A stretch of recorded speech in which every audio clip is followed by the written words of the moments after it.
L'histoire commence dans une grande maison de campagne dans laquelle, malgré l'heure tardive, les lumières brillaient vivement et des bruits forts en sortaient. Un homme qui était probablement leur assassin marchait de plus en plus loin dans la pièce. Cet homme a continué son travail et a tiré une nouvelle fois sur deux hommes, l'un d'eux est tombé en sang et l'autre, qui se tenait derrière lui à ce moment-là, a crié d'horreur. Effrayé, l'homme est tombé au sol et a demandé à rester en vie, offrant beaucoup d'argent en échange, arguant que sa mort ne ramènerait pas une certaine fille. Mais l'homme était catégorique, il s'est avéré que c'était un jeune homme avec un pistolet et un couteau à la main, il était déterminé à terminer ce qu'il avait commencé. Après cela, disant que tout est fini, il lève la main et appuie sur la gâchette, un coup de feu se produit, il a vraiment tout fait comme il l'avait prévu auparavant. D'autres événements nous amènent un an à l'avance, dans la paisible ville de Bianzhou, qui ressemble à une ville paisible ordinaire, les gens marchent partout et les voitures roulent. Le même type qui tenait une arme à feu se tient maintenant près d'un magasin de téléphonie mobile, on dirait qu'il achète des réfrigérateurs, des téléviseurs couleur et des téléphones d'occasion. Le nom de ce type est Shen Liu, à ce moment un accident se produit sous ses yeux, une voiture noire heurte un piéton. En conséquence, le piéton est tombé au sol et a crié fort de douleur, et le conducteur est sorti de la voiture noire, surpris les passants se tenaient autour. La conductrice de la voiture s'est avérée être une belle femme portant de hauts talons noirs et un costume rouge formel, ses cheveux étaient d'une couleur rouge inhabituelle. Son nom était Qin Ruan, elle s'est approchée avec inquiétude d'un piéton qui gisait sur la route et lui a demandé s'il allait bien. En réponse, l'homme qui était allongé par terre en colère dit qu'il a failli mourir et s'est cassé les deux jambes, il lui demande comment elle veut gérer cette situation, avec ou sans la police. Il semble que tout le monde ait compris qu'il ne s'agissait que d'un jeu d'acteur et que le gars était en fait un escroc ordinaire qui voulait de l'argent facile. Qin Ruan, comprenant également cela, propose à la victime de l'emmener à l'hôpital, et si sa culpabilité est prouvée alors elle accepte d'assumer l'entière responsabilité de ce qui s'est passé.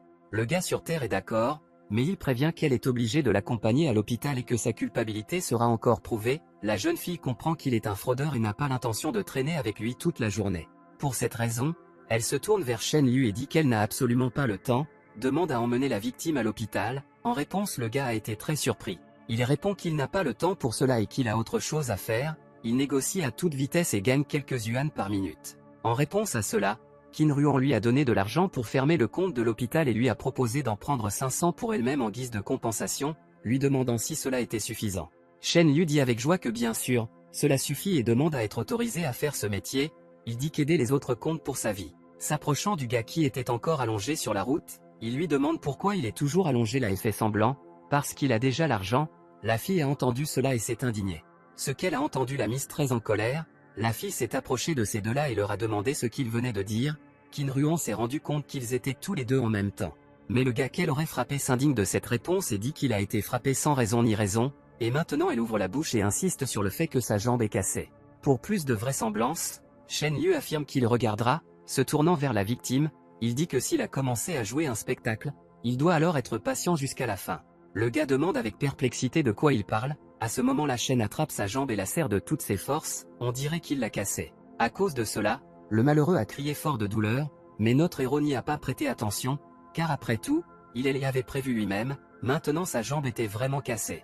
Qin Ruan a été très surprise quand elle a vu cela, elle ne pouvait pas croire que les escrocs ordinaires en soient capables. Elle dit qu'elle s'est souvenue de lui, après quoi elle monte dans la voiture et s'en va, et le malheureux avec une jambe cassée a continué à crier. Shen Liu, je me tourne vers lui, explique pourquoi il continue de crier et l'inviter à aller à l'hôpital, parce qu'il a de l'argent, mais en réponse il reçoit des menaces. Le personnage principal n'est pas de ceux qui ont peur de telles bagatelles, il répond qu'il sait que 3 de ses amis sont à proximité, il dit tout cela en allumant une cigarette. Après quoi il ajoute que depuis qu'il a pu se casser la jambe avec sa main, il peut faire de même avec ses amis, la confiance est visible sur son visage. En entendant ces mots, ils eurent tous les 4 très peur, aucun d'eux n'avait l'intention de se battre avec ce type. Après cela, notre héros part sur son banc portable, il ressent sa totale impunité. Voyant cela, l'un des gars propose quand même de le rattraper et de le battre, mais il semble que les 3 autres ne soient pas d'accord avec lui. Ils lui disent de dire moins de bêtises et les aident à emmener la victime à l'hôpital, et ils s'occuperont de lui plus tard. Après cela, les événements nous amènent à l'université de Bianzhou, c'est un grand bâtiment blanc et moderne. C'est ici que le personnage principal roule à grande vitesse dans son banc mobile, il roule à une telle vitesse que les robes des filles qui passent s'envolent. Il semble que parce qu'il conduisait si vite, il n'a pas remarqué comment il avait égratigné la voiture de quelqu'un. À cause de cela, le conducteur est sorti et a commencé à l'insulter, lui demandant d'où il venait tellement perdu. 2 gars se tenaient à proximité, ils regardaient avec étonnement la fille qui s'appelait Shen, Qinggu, la traitant de déesse. La fille était vraiment très belle, Elle avait un beau visage et de longs cheveux noirs, elle était vêtue d'une tenue blanche. Shen Yu s'est approché d'elle et lui a dit qu'il était content qu'elle soit venue. En réponse, elle a dit qu'il était en retard. Ils n'ont pas tous deux caché la joie sur leur visage. Se tournant vers Qingyu, le héros lui dit de s'asseoir plus confortablement, mais la jeune fille ne semble pas bien comprendre ce qu'il allait faire maintenant. Lorsque soudain Shen Yu ramasse la fille avec la poussette et l'emmène, les deux gars qui se tiennent à proximité ont été très surpris, ils ne savaient pas comment réagir à cela. En conséquence, Shen Qingyu s'est retrouvé sur son banc mobile, car il s'est avéré qu'elle était sous la garde du personnage principal, la fille était la seule du clan Shen.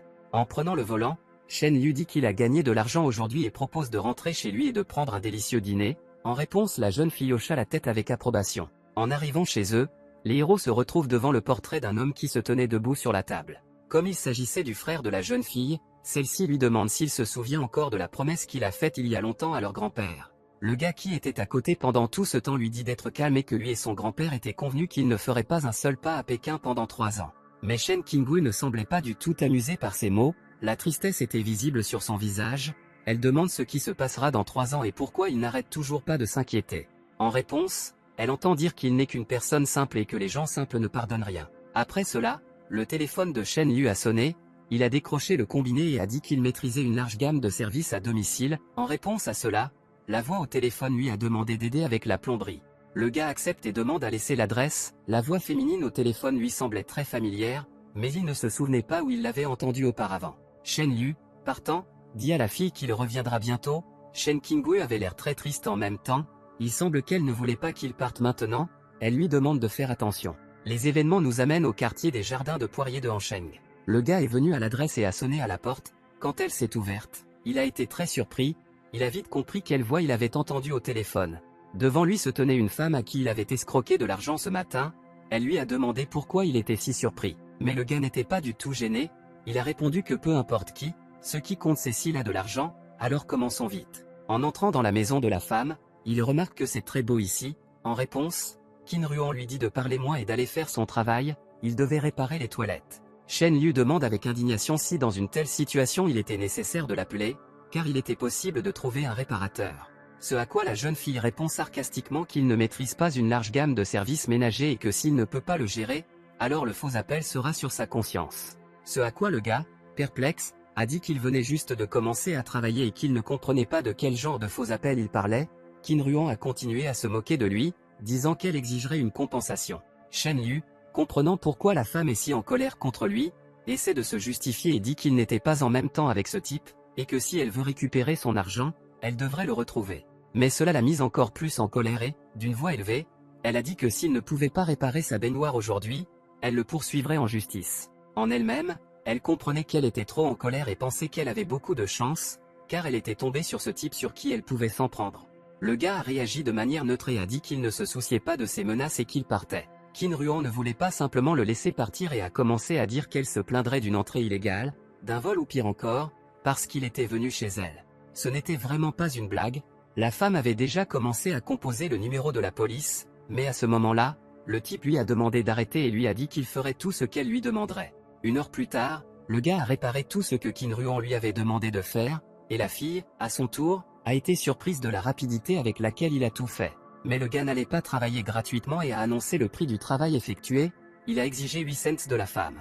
En réponse, elle s'est indignée à voix haute du numéro que Shen Yu lui avait dit, alors qu'elle a compris qu'il essayait juste de jouer avec elle. Mais ce jeu peut être joué par 2 personnes, alors elle a dit qu'il avait ruiné ses sous-vêtements de marque qu'elle séchait dans la salle de bain et à cause de cela, compte tenu du paiement de son travail, il lui devait 400. À cause de cela, ils ont commencé à se crier dessus et tout le monde a essayé de prouver qu'ils avaient raison. Soudain, la colère sur le visage du gars a cédé la place à la perplexité, il a regardé par la fenêtre et la fille, ne comprenant pas ce qui se passait, lui a demandé ce qui n'allait pas chez lui. Un instant plus tard, Shen Yu pousse Qin Ruan au sol, au même moment une balle passe à travers la fenêtre, des éclats de verre se dispersent dans tout l'appartement. Ils étaient tous les deux allongés par terre, la femme criait de peur, mais ils étaient tous les deux vivants, si le gars avait hésité une seconde, tout aurait été bien pire. En regardant à travers la fenêtre cassée, le gars s'est rendu compte que quelqu'un essayait de tuer Qin Ruan, c'était probablement un tireur d'élite et maintenant il se trouve quelque part à proximité. Il continuait à s'allonger sur le sol, il y avait des éclats de verre partout et les outils que le type avait utilisés pour réparer la plomberie étaient tombés du sac. Shen Yu prévient la fille que c'était un tireur d'élite et qu'elle devrait faire attention, Qin Ruan avait très peur et ne pouvait pas dire un mot. Après cela, le tireur, se rendant compte qu'il n'était pas en mesure d'accomplir la tâche, commence à tirer de manière incontrôlable sur les fenêtres, les faisant voler en éclats dans toutes les directions. Au même moment, le gars attrape sans hésiter la fille et court derrière le canapé pour tenter de la sauver. Elle avait très peur pendant tout ce temps, alors elle n'a pas arrêté de crier. Shen Liu a dû se couvrir la bouche avec sa main pour qu'il soit plus difficile pour le tireur d'élite de les remarquer. Après cela, le gars a sorti la tête de derrière le canapé pour évaluer la situation et au même moment, une balle a volé littéralement à quelques centimètres de sa tête. Réalisant qu'il avait beaucoup de chance, il se cacha à nouveau derrière le canapé, car il s'est avéré que le tireur d'élite était un vrai maître et il l'a presque défiguré. Shen Liu savait qu'il devait s'assurer que le tireur les perdait de vue, et quand il a vu la clé à molette posée sur le sol, une idée lui est venue à l'esprit. D'un mouvement rapide, il attrapa la clé et la jeta rapidement dans le lustre, le faisant voler en éclats. Grâce à ses actions, la lumière s'est éteinte dans la pièce dans laquelle il se trouvait et il était désormais très difficile pour le tireur d'élite de les remarquer. Le tireur s'est rendu compte qu'il avait affaire à une personne inhabituelle qui aidait son but, il l'a contacté par radio et lui a dit qu'il était en cas de force majeure et qu'il avait besoin d'un peu plus de temps. Réalisant qu'à partir de ce moment, le soldat ne sera plus en mesure de remplir sa mission, il part, il doit trouver un autre moyen. À ce moment-là, dans une pièce sans lumière, un gars, évaluant la situation, a dit que tout était fini, et Qin Ruan a continué à s'asseoir sur le canapé avec peur. Shen Liu, essayant de désamorcer la situation, dit qu'elle a même attiré le tireur d'élite avec son attrait, mais la jeune fille n'était pas contente du tout, elle a seulement réalisé ce qui s'était passé maintenant. Après avoir confirmé qu'il s'agissait d'une attaque, le gars a récupéré ses outils et s'apprêtait à partir, il n'a pas eu le temps de parler, mentionnant qu'ils avaient eu de la chance, car le tireur d'élite n'avait pas terminé son travail et qu'ils avaient réussi à survivre. Le gars a dit au revoir et s'est dirigé vers la porte. Mais Qin Ruan n'allait pas laisser le gars partir si facilement, surmontant le sentiment de forte peur, elle lui a crié après et lui a demandé d'arrêter. Elle n'a jamais complètement repris ses esprits, tout son corps tremblait et la fille lui a attrapé la tête avec ses mains, cela ne lui convenait pas qu'il voulait la tuer. Shen Liu a juste ri de cela et a demandé pourquoi elle était assise sur le canapé pendant si longtemps parce que le tireur d'élite était déjà parti il y a longtemps, a demandé Qin Ruan que dois-je faire s'il revient. Le gars lui a répondu sarcastiquement que, bien sûr, si le tueur revenait, elle devra alors se cacher à nouveau. À ce moment, Liu remarqua que la fille commençait à trembler encore plus, elle avait incroyablement peur. Le gars se demandait ce qu'elle aurait pu faire, que quelqu'un devait embaucher un tireur d'élite pour se venger d'elle. Qin Ruan n'était qu'embarrassé. Shen Liu s'est rendu compte qu'elle n'allait pas répondre et a fait semblant de ne pas savoir et qu'elle avait déjà l'intention de partir, mais à ce moment-là, il a été attrapé par la veste. Qin Ruan s'est approché de lui avec un regard embarrassé et lui a demandé de ne pas partir encore. Le gars a été très surpris par une telle réaction. Il a regardé le visage de la fille et a vu que des larmes apparaissaient dans ses yeux, elle avait très peur, après tout, Qin Ruan a dit qu'elle avait très peur. Shen Liu n'a pas manqué l'occasion de se moquer d'elle et a remarqué que tout son courage et sa ruse récents avaient instantanément disparu quelque part, et maintenant elle demande à rester avec elle. La jeune fille ne s'attendait pas à une telle réaction, elle était à la fois surprise et effrayée, elle ne savait pas quoi faire ensuite. Et à cause du stress qu'elle a vécu, elle s'en prend au gars et lui crie de quitter sa maison et que s'il la tue, cela ne devrait pas le concerner. Il l'a eu, le gars a répondu qu'il s'en fiche. Le même soir, Shen Liu et Shen Qinggu a marché dans les rues, le gars a raconté une drôle de blague, ils se sont tous les deux amusés, tout était comme d'habitude. Soudain, il remarque une femme conduisant une voiture rouge chère, c'était Qin Ruan. Shen Qinggu demande au gars qui c'est et s'il la connaît. Shen Liu était choqué, il ne comprenait pas ce qu'elle faisait ici, le gars a supposé que cette femme était obsédée par lui. Lui, essayant d'éviter le dialogue et prétendant qu'il ne connaissait pas Qin Ruan, a rapidement emmené sa compagne, mais elle a soudainement demandé à l'étranger si elle avait besoin de quelque chose. La femme n'allait pas simplement partir, elle a continué à marcher vers le couple d'un pas confiant, mais à ce moment-là, le gars s'est rendu compte que la conversation ne pouvait être évitée. En s'approchant, elle se tourna vers lui, l'appelant Shen, elle lui dit qu'elle était venue lui demander de l'aider à surmonter certaines difficultés. En réponse, le gars a été surpris et a remarqué qu'elle avait beaucoup changé son comportement et qu'elle était devenue plus sérieuse. Est-ce vraiment arrivé à cause des événements d'hier? Shen Qinggu ne comprenait pas de quoi il parlait. Qin Ruan était dégoûté par ce comportement, elle a dit qu'elle avait une question importante qui devait être discutée et que s'il l'aidait, elle ne serait pas endettée. Après avoir entendu cela, le gars a immédiatement changé de ton, maintenant il a accepté d'écouter la femme, car si vous avez de l'argent, alors il n'y a pas de problème. Pour que personne ne les dérange, tous les trois se sont rendus au café le plus proche, ils peuvent désormais discuter de tout dans une ambiance calme. Qin Ruan a déclaré qu'un gang appelé Black Dragon voulait retirer l'établissement que possède son père, elle demande au gars de l'aider à protéger la propriété de son père.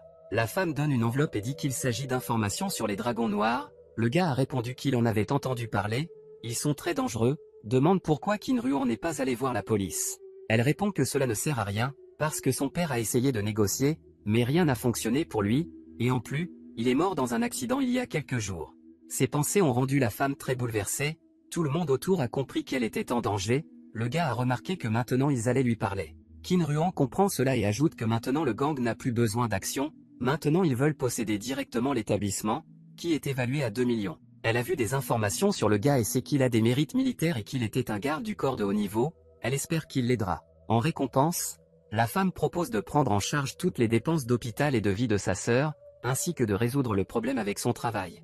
Shen Yu n'est pas sincère en disant qu'il est prêt à assumer ce travail, mais pas à cause de l'argent, mais Shen Qinggu, réalisant qu'il ment, agite la tête avec indignation. Qin Ruan était très heureuse que le gars ait accepté, un sentiment de gratitude était visible sur son visage, elle l'a sincèrement remercié. En partant, la femme dit qu'ils ont un maximum de 3 jours et qu'ils ont besoin d'un bon plan. Shen Yu répond qu'il n'y a pas de problème et lui recommande de se calmer. À la sortie du café, Qin a raté un homme blond, après quoi il est entré dans le café et s'est adressé à Shen Yu et Shen. Qinggu les appelait frères et sœurs. C'était Wang Bei, un bon ami et voisin avec qui on peut parler de tout. Il a demandé qui était cette beauté qui venait de quitter le café. Le gars, sans cacher la joie sur son visage, lui répond qu'elle n'est que sa marraine. Bei a vu une liasse d'argent et dit que Shen est riche. Voyant tant d'argent, l'homme a demandé au gars de prendre sa part, ce à quoi il a répondu sans problème et qu'ils pourraient gagner cet argent ensemble. Mais d'abord, faisant une grimace, Shen dit qu'il doit d'abord aller quelque part et voir quelqu'un. Bei, avec la sévérité de l'armée, répond qu'il est prêt. 3 jours se sont écoulés, l'histoire nous emmène dans une institution qu'une bande de dragons noirs veut emporter. Inquiète, Qin Ruan essaie d'appeler Shen Yu, mais en réponse, elle entend que le numéro composé n'est pas disponible, elle ne peut pas comprendre où le gars est allé. La femme jette le téléphone sur la table avec colère, elle est furieuse. Soudain, un ouvrier court vers elle et lui dit que celui qui porte le nom de famille Zhou a amené beaucoup de gens avec lui et lui demande de regarder rapidement. Elle répond que le serveur devrait emmener tous ces gens à son bureau et arrêter de paniquer, mais en même temps l'alarme était visible sur son visage. Une foule de bandits sont venus au bureau et leur chef dit qu'ils ont pratiquement signé un accord avec des concessions sur leurs revendications. Mais Qin Ruan, répondant aux bandits dont le nom est Zhu Yongkang, dit que cet établissement est aussi la chair de mon père et qu'elle ne peut pas simplement le donner à un gang de bandits.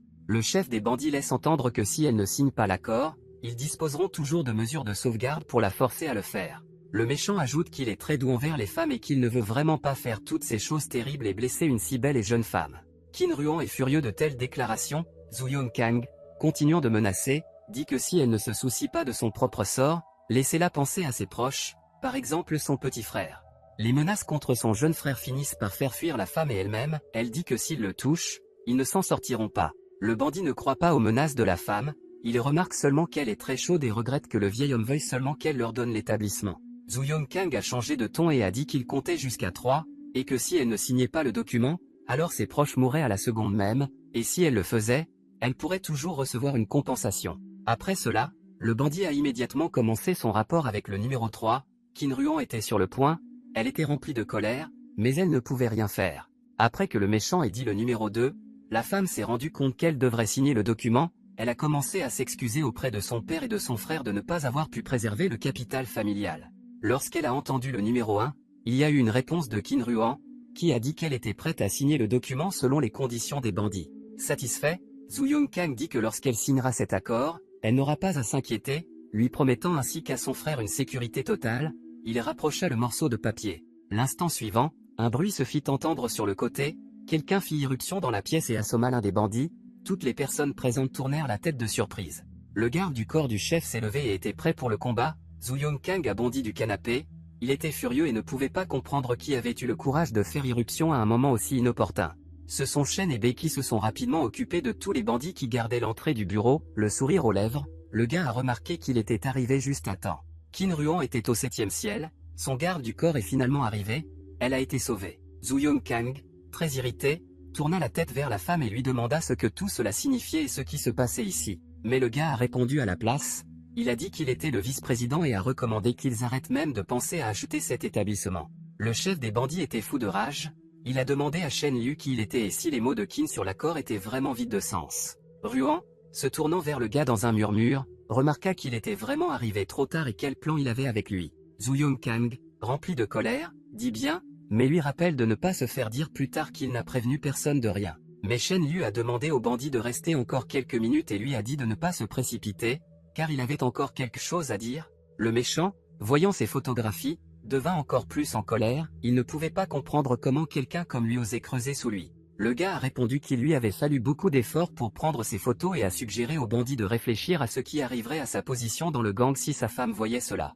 Mais Zhu Yongkang a essayé de prétendre que rien n'était en danger pour lui et que même si sa femme découvrait la trahison, rien ne lui arriverait. Après cela, Shen Liu a pris plusieurs autres photos le montrant avec la femme de son beau-père, tout en louant sarcastiquement ses compétences. Voyant cela, le garde du corps du leader n'a pas pu contenir sa rage et a fait le premier pas et a frappé de toutes ses forces, mais le gars a réussi à bloquer ce coup.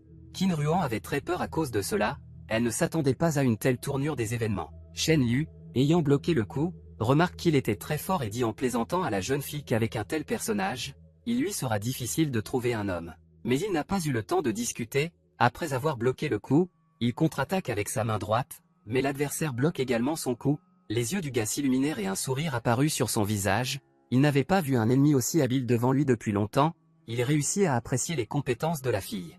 Étant donné que les forces des adversaires étaient à peu près égales, à la suite de l'escarmouche, ils se sont éloignés les uns des autres dans des directions différentes. Shen Liu, après l'incident, s'assoit avec arrogance sur le canapé, démontrant sa supériorité, pendant que son rival essayait d'évaluer la situation. Ce comportement du gars l'a beaucoup mise en colère, elle a décidé de continuer le combat et a commencé à sortir son arme. Mais Shen Liu à ce moment-là, il a levé la main pour demander l'arrêt, après quoi il a demandé au bandit d'y réfléchir à nouveau. Zhu Yongkang, supposant à tort que le gars essaie d'éviter une bagarre par peur, veut que l'accord soit finalement conclu. Eh bien, en fait, le gars connaissait un autre secret du bandit, c'est qu'il vole de l'argent à son beau-père et vous proposait de rediscuter de toutes les conditions. Le méchant n'a pas toléré une telle audace et a ordonné à son garde du corps de battre le gars pour qu'il réfléchisse avant de faire de telles déclarations. La jeune fille a sorti un couteau et s'est précipitée sur Shen, mais il était toujours négligent et a continué à s'asseoir sur le canapé, disant seulement que son attaque était trop impulsive. Ils lui ont suggéré de se calmer un peu, et il a repoussé son coup rapide avec un coup de pied vif. Mais cela n'a pas gêné son adversaire, elle s'est rapidement regroupée et a lancé une seconde attaque. Mais lors du deuxième coup, le gars lui a jeté un cendrier et elle a dû arrêter son coup pour repousser un mouvement aussi ignoble. Mais au moment où le cendrier s'est cassé sur sa main, Shen se tenait déjà devant elle, elle a été très surprise par sa rapidité, un instant plus tard il frappe de toutes ses forces. Le coup a été d'une force monstrueuse, la jeune fille a commencé à saigner de la bouche, le gars a mis fin au combat d'un coup précis et a ajouté qu'elle n'aurait pas dû agiter le couteau devant lui. Après cela, il s'est tourné vers le chef des bandits et a laissé entendre qu'il semblait avoir désormais un avantage dans les négociations. Mais Zhu Yongkang a pensé complètement différemment, a regardé le gars avec condescendance et lui a dit de réfléchir à nouveau. Au début, Shen ne comprit pas ce qui se passait, mais en regardant en arrière, il vit la fille qu'il venait de vaincre se relever, c'était très étrange, généralement après un tel coup, il faut du temps pour se remettre. Qin Ruan, regardant toute cette image, tremblait, tout comme au moment où elle a été assassinée, elle avait très peur et ne comprenait pas ce qui allait se passer ensuite. Pendant ce temps, le garde du corps du chef des bandits s'est levé et a sorti une seringue contenant un liquide inconnu, qu'elle s'est injectée directement dans la jambe. La zone à proximité a été immédiatement recouverte de veines étranges, on aurait dit que c'était une sorte de drogue, Shen savait ce que c'était, il l'appelait la drogue berserker.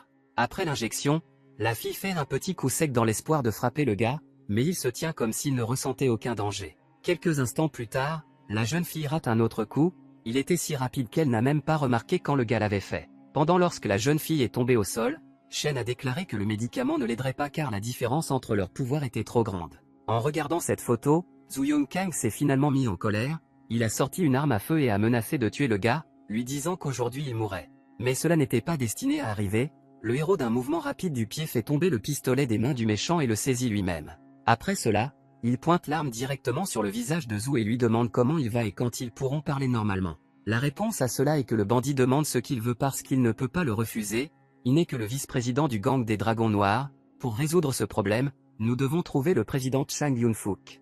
Mais Shen ne voulait pas entendre ce bavardage, pour montrer le sérieux de ses intentions, il tire avec un pistolet, la balle passe à 1 centimètre de la tête de Zhu. Il s'est avéré que la balle est passée si près qu'elle a réussi à laisser une blessure sur la joue du bandit, il était clair sur son visage qu'il était sous le choc. Après cela, le gars dit qu'il n'a plus besoin du méchant, qui lui demande en réponse de s'arrêter et de le laisser en vie en échange d'aide. Clair sur le visage de Shen qu'il n'avait pas l'intention de laisser Zhu partir, avec un sourire sur son visage, il a dit qu'il ne pouvait que l'aider à mourir. Après cela, le méchant a essayé de s'enfuir du bureau en criant, le héros en a été très surpris et ne pouvait pas comprendre ce qu'il faisait. Le joyeux Qin Ruan a remercié le gars pour son aide et a promis de faire ce qu'il voulait. Quand Shen a entendu cela, il a pensé que la femme faisait allusion au sexe. En réponse, elle a dit qu'il était fou, mais le gars a répondu qu'elle ne devrait pas partir, parce qu'il plaisantait, et il a également ajouté que ce n'était que le début. Qin Ruan l'a regardé avec surprise et lui a demandé ce qu'il voulait dire, car elle pensait que tout était déjà fini. Shen dit que Zhu ne les aidera en aucune façon, qu'ils doivent se tourner vers chaque fuck et qu'ils ne peuvent pas se battre avec les forces actuelles, ils doivent tout préparer en cas d'échec.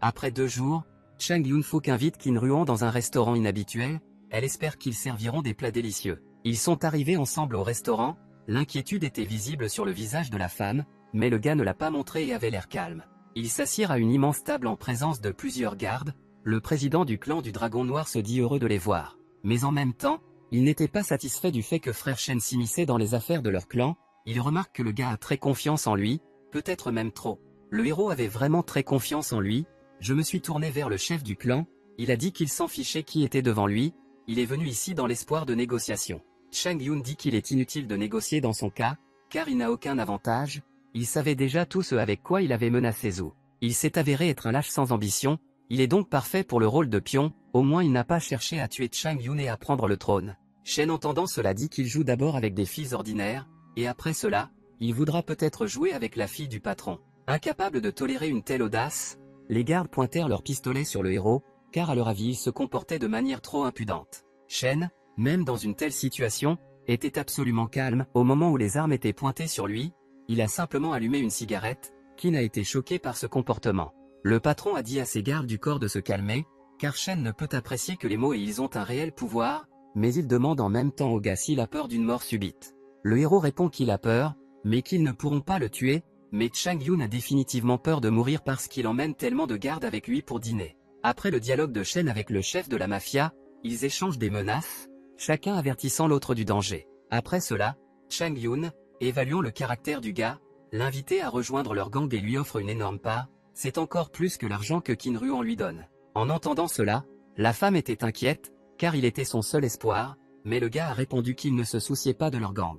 Le chef de la mafia accepte cette réponse, mais dit de ne pas lui en vouloir lorsque le talent qu'il n'a pas pu obtenir disparaît soudainement sans que personne ne le sache. Il est devenu clair qu'il menaçait Shen de s'occuper de lui ici et maintenant, et en réponse il lui a demandé s'il avait peur d'effrayer le banquet dans son restaurant. Chang Yun est sûr que dans son restaurant, la fusillade sera confondue avec une explosion de pétards et que les corps de ses ennemis iront nourrir les poissons, car personne ne les a vus entrer dans ce restaurant. Au moment où les armes ont été pointées sur Shen, il dit que le propriétaire de l'établissement est très hospitalier, car il a décidé de leur faire une surprise avant le repas.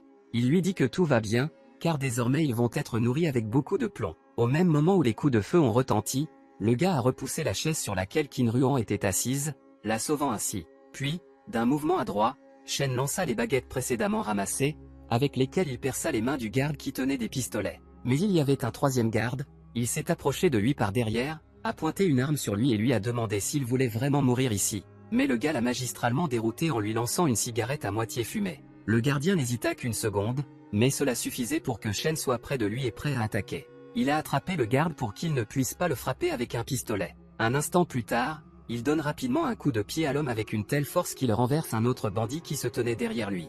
Grâce à l'attaque réussie, Shen s'est retrouvé avec un pistolet à la main, qu'il a pris au bandit, il a tiré plusieurs coups de feu pour neutraliser les gardes. Le gars était confiant dans sa victoire, il a déplacé son arme vers le patron et lui a dit d'écouter attentivement lorsqu'il était averti du danger. Mais Chang Yun n'avait pas peur du tout, son visage était absolument calme et en réponse il conseilla à Shen de ne pas mourir de bonne heure. Après cela, le héros a attrapé le bandit et a pointé son arme dans le dos, le méchant ne s'attendait pas à une réaction aussi rapide. Il s'est avéré qu'un tireur d'élite était assis sur le toit d'une maison voisine depuis plusieurs heures, le gars l'avait remarqué il y a longtemps, il recommande à Chang Yun de le laisser partir car il fait très chaud dehors.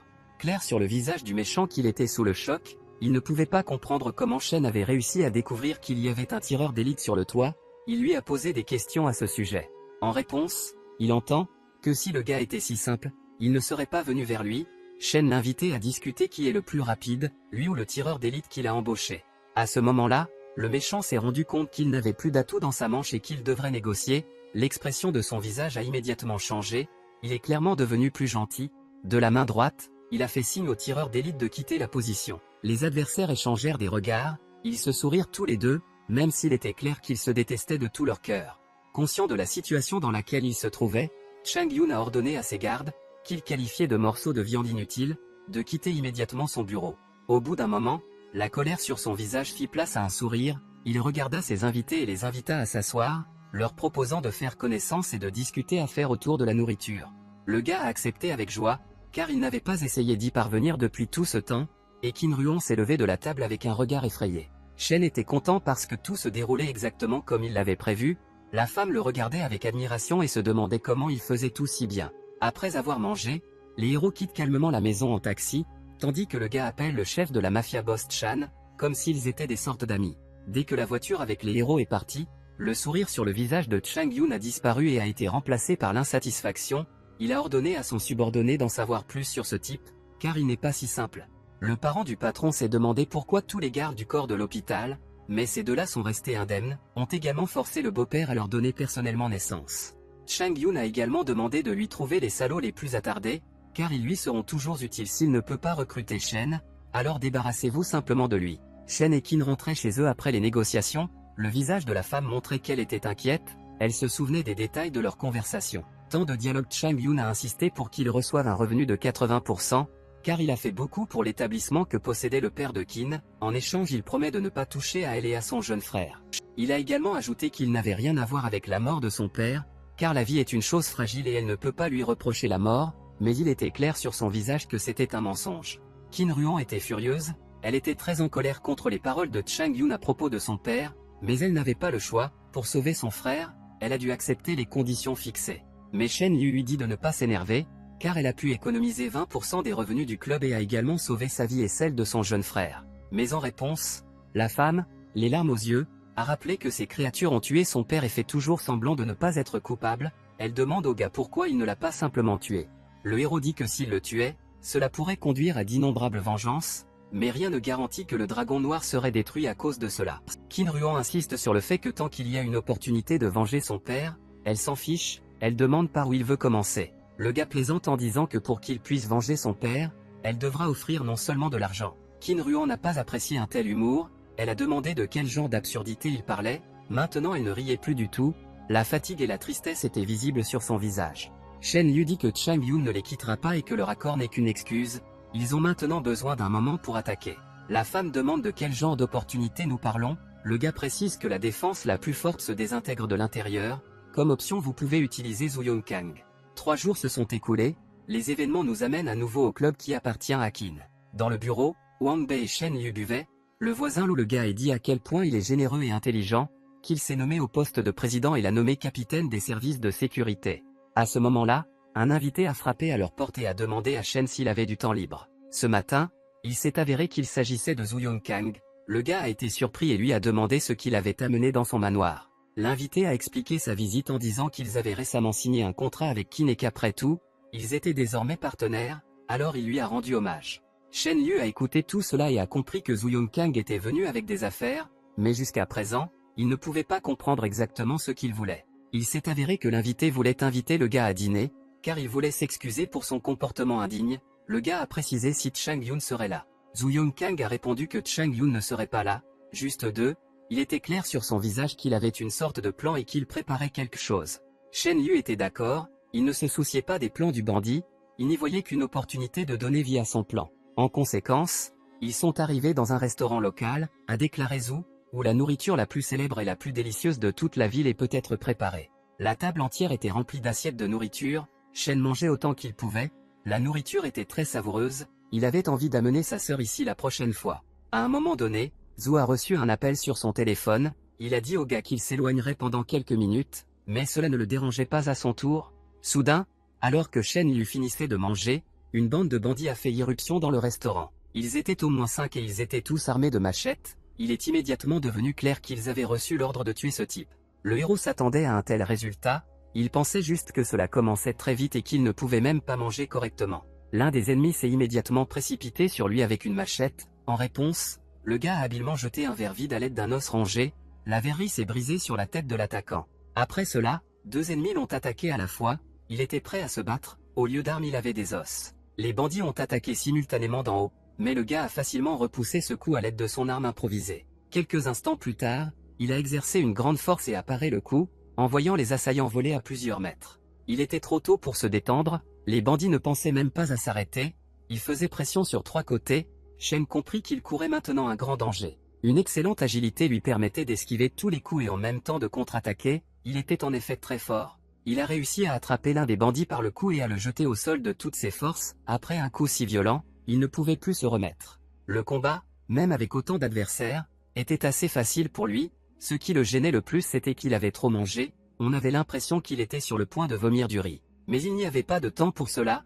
Les ennemis ont continué à attaquer. Cette fois l'un d'eux a attaqué d'en haut. Shen Liu, d'un mouvement adroit et rapide, a sauté sur le côté sur une distance suffisante, grâce à quoi il est resté indemne.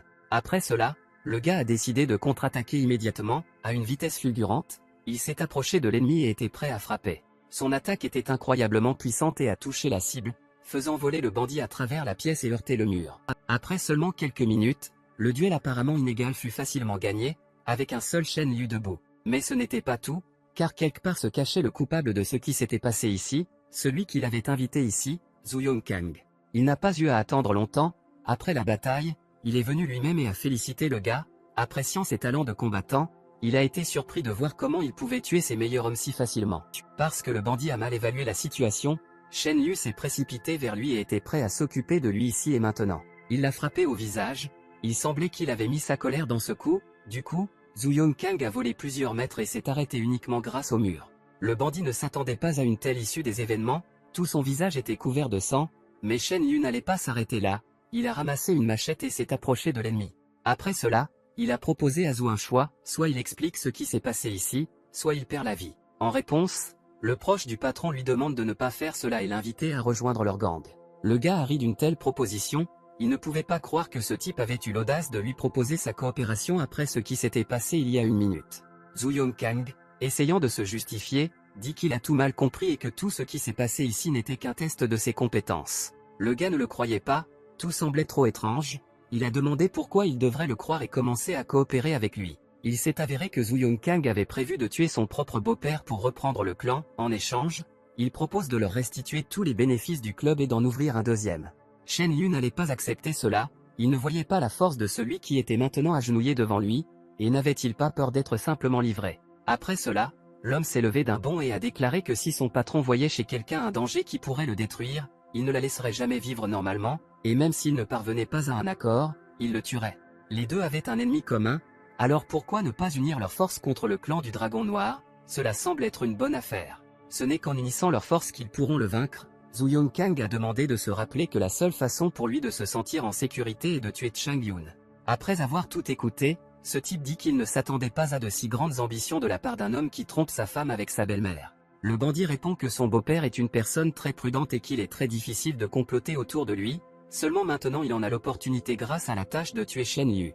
Après avoir pesé le pour et le contre, le gars a accepté de l'aider, maintenant c'était la meilleure décision, mais il a averti Zhu Yongkang que s'il le trahissait, il ne vivrait pas. À la fin, les deux se sont serré la main. Qui se serait attendu à un tel résultat? Il semble que quelque chose d'intéressant se prépare. Debout dans le jardin du Dragon Noir, Zhu Yongkang a rapporté à son beau-père qu'il avait essayé de toutes ses forces de forcer le gars à venir à ses côtés, mais il a refusé. De plus, il a raconté qu'il l'avait non seulement traité, mais qu'il l'avait également giflé, ce qui signifie qu'il avait insulté tout le clan Black Dragon. À cause de cette histoire, Chang Yun est devenu furieux, il a cassé un verre de vin et a traité Shen Liu de bâtard et a dit à son peuple de préparer les gens. Zhu Yongkang était heureux, le vieil homme a mordu à l'hameçon, tout s'est déroulé exactement selon le plan qu'il avait élaboré, il ne restait plus qu'à attendre. Pendant ce temps, Shen Liu faisait des bêtises dans le club, on aurait dit qu'il venait d'être tué dans un jeu mobile, ce qui le mettait très en colère. Soudain, on a frappé à sa porte, c'était le facteur, il a dit qu'on lui avait envoyé un colis, le gars a pensé que c'était une sorte d'erreur, car il n'avait rien commandé. C'était peut-être une sorte de surprise de la part d'un fan, le gars l'a pensé et a pris le colis avec joie, il était très intéressé par ce qu'il y avait à l'intérieur, mais ce n'était probablement rien de bon. Le messager avait l'air suspect, et en effet, dès que le colis a été pris, il a couru au coin de la rue et a regardé le minuteur, il était 0 secondes, il semblait que le colis contenait une bombe qui était censée tuer Shen Liu. Mais quelque chose s'est mal passé, l'appareil n'a pas fonctionné, l'homme a été très surpris, tout aurait dû se passer sans problème. Soudain, il remarque quelqu'un qui, selon son plan, devrait déjà être mort. Le héros se tenait en face de lui et, avec un sourire aux lèvres, lui demanda qui il était et pourquoi il essayait de le tuer. Ce tueur n'était pas simple, c'est un véritable professionnel qui a coûté la vie à un très grand nombre de personnes. Il avait très peur, c'était la première fois que quelque chose ne se passait pas comme son plan, maintenant il va devoir affronter celui qui veut le tuer. Shen Liu a remarqué que le tueur était très dévoué à son travail, mais sa bombe artisanale s'est avérée complètement enfantine. À ce moment, l'ennemi, après avoir réfléchi à la prochaine étape, lui demanda de quoi il parlait. Il n'avait pas le temps de réfléchir du tout. À la fin, il prend une décision et, criant aller au diable, il sort son arme et essaie d'en finir avec tout d'un seul coup. Le héros s'est mis en colère contre de tels jeux, il était furieux contre des adversaires qui ne pouvaient pas se battre équitablement, tandis que le tueur, profitant du moment, a commencé à s'enfuir. Il était terrifié lorsqu'il acceptait cet ordre, il ne pouvait pas lui venir à l'esprit que tout pouvait se transformer en de si mauvais événements. Shen Liu a couru après lui, mais a pris du retard, l'ennemi s'est avéré très rapide, mais le gars était sûr de pouvoir le rattraper. Après une courte poursuite, il s'est retrouvé dans l'étage médical, regardant autour de lui, il cherchait sa cible, mais il était introuvable, utilisant son sens unique, que l'homme avait développé au cours de nombreuses années de travail comme garde du corps, il a gratté la zone. Cela a donné des résultats, il a ressenti quelque chose et s'est immédiatement précipité vers l'endroit prévu, la confiance était visible sur son visage. Après être entré dans la pièce désirée, il s'est retrouvé dans une salle de massage, il était clair sur le visage de la travailleuse qu'elle s'inquiétait de quelque chose. Shen Liu s'est immédiatement rendu compte que le tueur était quelque part ici, il ne pouvait qu'élaborer un plan d'action, fermant la porte derrière lui, il s'adresse au client et lui dit qu'il est un touche-à-tout, y compris dans le domaine du massage. Le gars laisse entendre que le destin lui-même les a réunis et l'invitait à créer le sien, service. Avec son regard, l'ouvrier a clairement indiqué où se trouvait exactement l'ennemi.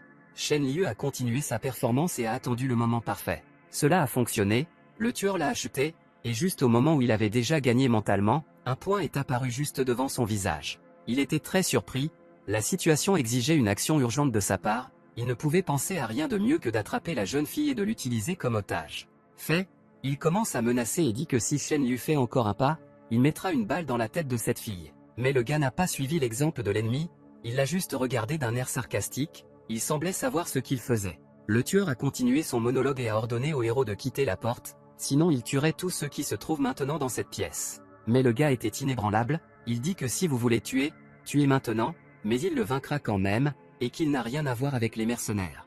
À ce moment-là, l'ennemi s'est mis en colère et a commencé à crier que Shen disait des bêtises, lui ordonnant de se comporter normalement, car il était suffisamment déterminé pour tuer l'otage. En entendant ce bavardage, le gars a regardé le tueur avec des yeux pleins de détermination et a dit que s'il avait vraiment pu faire cela, il aurait abattu la fille depuis longtemps. En conséquence, il conclut que cet homme est faible tant physiquement que psychologiquement, qu'il devrait déposer l'arme et changer de métier. À partir de tels mots, l'ennemi finit par s'effondrer et, criant qu'il est l'un des meilleurs tueurs au monde, commence à tirer de manière incontrôlable en direction du héros.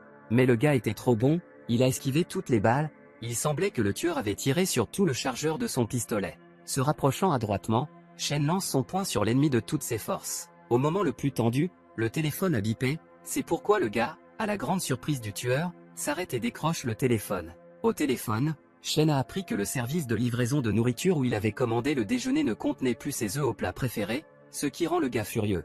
Après avoir terminé la conversation, il tourna de nouveau la tête vers l'ennemi et, après avoir mentionné à quel point la livraison de nourriture était mauvaise de nos jours, il suggéra de continuer. Le tueur était sous le choc, ce type le rendait fou, il ne savait tout simplement pas quoi faire, il ne pouvait que proférer des menaces vides de sens. Shen en a eu assez d'écouter cela et a décidé d'en finir rapidement avec un coup précis, d'où l'homme s'est envolé à plusieurs mètres. L'otage excitée a finalement été sauvée, elle a presque perdu connaissance, seule la forte épaule du héros l'a sauvée de la chute. Quand tout fut terminé, les alliés, Wang Bei et quelques autres gars, arrivèrent, mais l'aide n'était plus nécessaire. Le voisin s'est rendu compte que tout avait déjà été décidé sans eux, il était gêné, cela n'arrivait plus d'en première fois. Mais les alliés arrivés à temps pouvaient encore aider, Shen leur demanda d'emmener l'ennemi au 4e bureau, où il allait l'interroger. En apprenant ce qui s'est passé, Chang Yun était furieux, il a dépensé beaucoup d'argent et n'a rien obtenu, l'ordre a été reçu d'utiliser le plan B.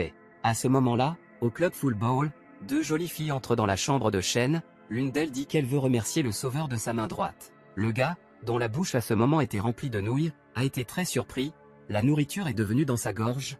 La fille faisait-elle vraiment allusion à ce à quoi il pensait exactement? La jeune fille s'assit immédiatement à côté de lui et, avec un regard admiratif, commença à lui poser des questions sur les détails de l'incident. Elle souhaitait particulièrement savoir si le tueur avait trahi son employeur, mais il s'est avéré que la police l'a emmené avant de pouvoir l'interroger. La belle dit que c'est ennuyeux, mais elle lui achètera une bouteille de bon vin pour le rendre plus joyeux, acquiesça volontiers Shen. L'autre fille remercie à nouveau le héros pour ce qu'il a fait, et ensemble elles proposent de lever leur verre et de porter un toast. Après le toast, le gars remercie ses compagnons et ils boivent du vin dans des verres ensemble. La jeune fille demande si le vin est vraiment délicieux, mais Shen soupçonne quelque chose, il s'avère qu'il n'a rien bu, mais a seulement fait semblant de le faire. Le gars a prétendu qu'il était tombé dans le piège et a fait semblant de dire que le vin était très savoureux. Continuant à jouer le rôle, il dit qu'il se sent mal et une femme au visage calme se demande en plaisantant ce qui ne va pas chez lui. En fin de compte, Shen prétend qu'il est complètement endormi et la jeune fille conclut que peu importe la force d'un homme, il ne peut pas échapper à une belle femme. Le gars était assis sur le canapé, les yeux complètement fermés, et la fille le giflait au visage pour vérifier s'il dormait bien.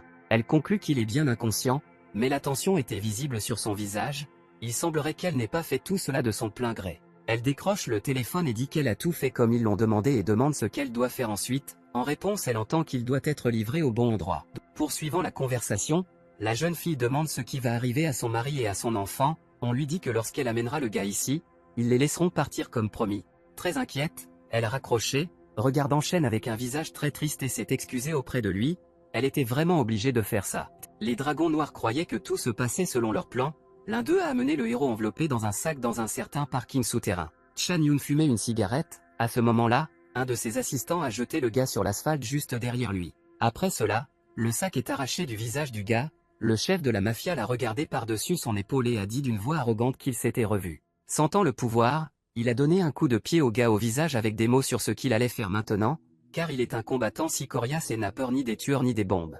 Mais il n'y avait aucune peur sur le visage du gars.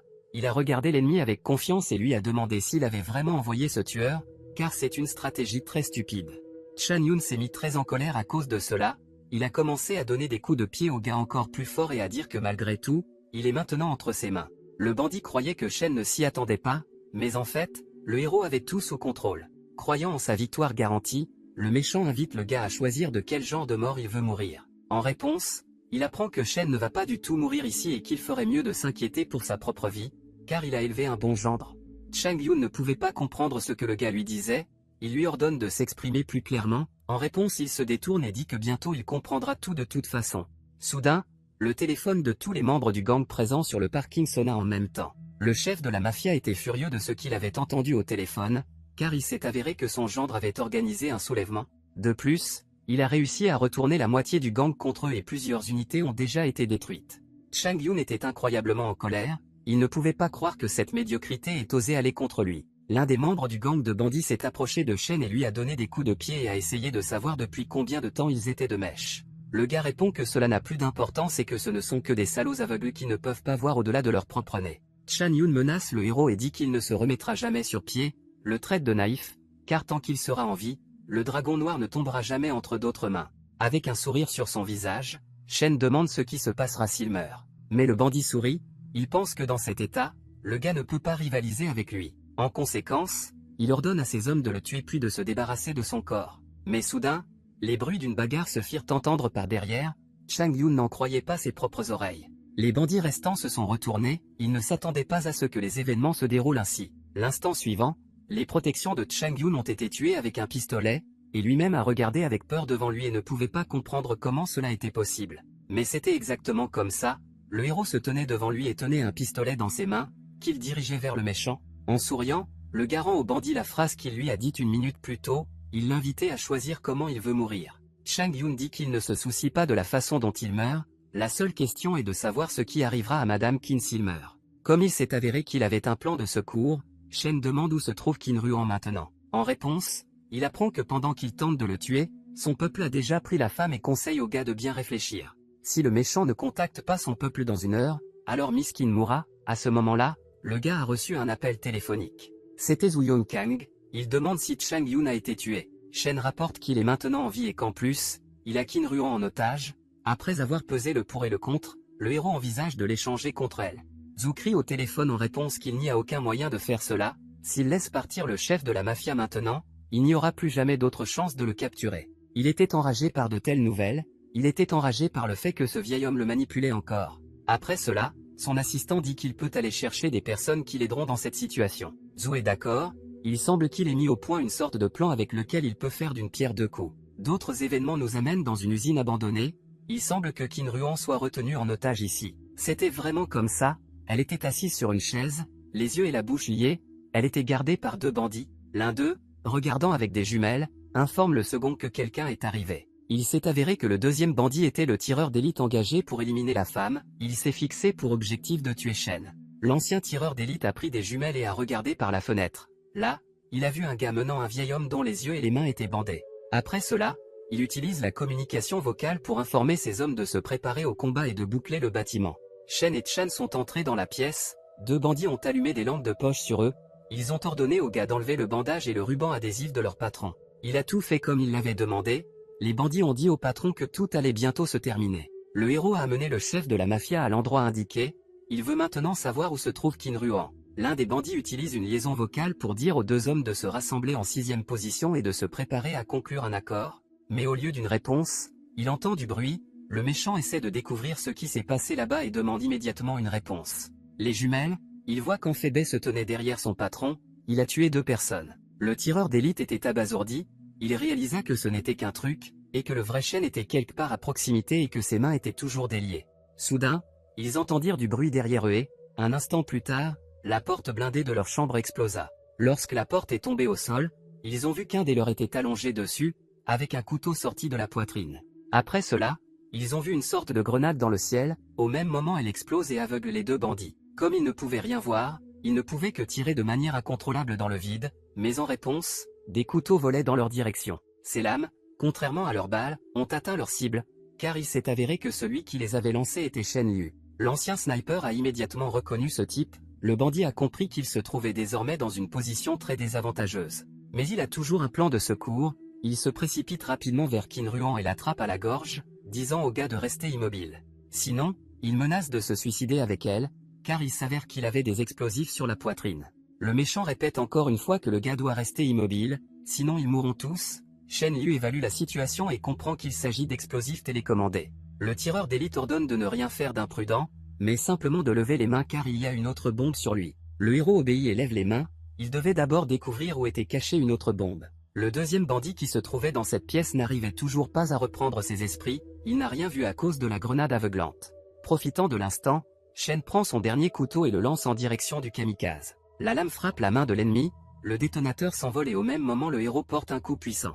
De cette attaque le menteur s'envole à l'autre bout de la pièce, il semble que tout est réussi, Shen Liu enlève les bandages de Qin Ruan, elle a été sauvée, la première chose que ses yeux ont vue était un gars qui dit que tout va bien, la femme le remercie du fond du cœur. Mais ce n'était pas la fin, Qin attire l'attention sur le fait que leur ancienne connaissance est toujours en vie. Il s'est levé et a sorti un poignard de sa main blessée, des seringues vides étaient visibles sous son pied. Le méchant dit que même si ce n'est pas particulièrement agréable, cette drogue est très cool, Shen s'est rendu compte que c'est la même drogue que celle utilisée par cette fille. Le héros dit à Qin de s'enfuir rapidement et de se cacher dans un endroit sûr. Le bandit, criant aller au diable, avait déjà commencé son attaque, il était très rapide, probablement à cause de l'effet d'une drogue étrange. Le gars esquive le coup, le sol juste sous lui est brisé en petits morceaux, l'attaque s'est avérée incroyablement forte, apparemment la substance donne non seulement de la vitesse mais aussi une grande force.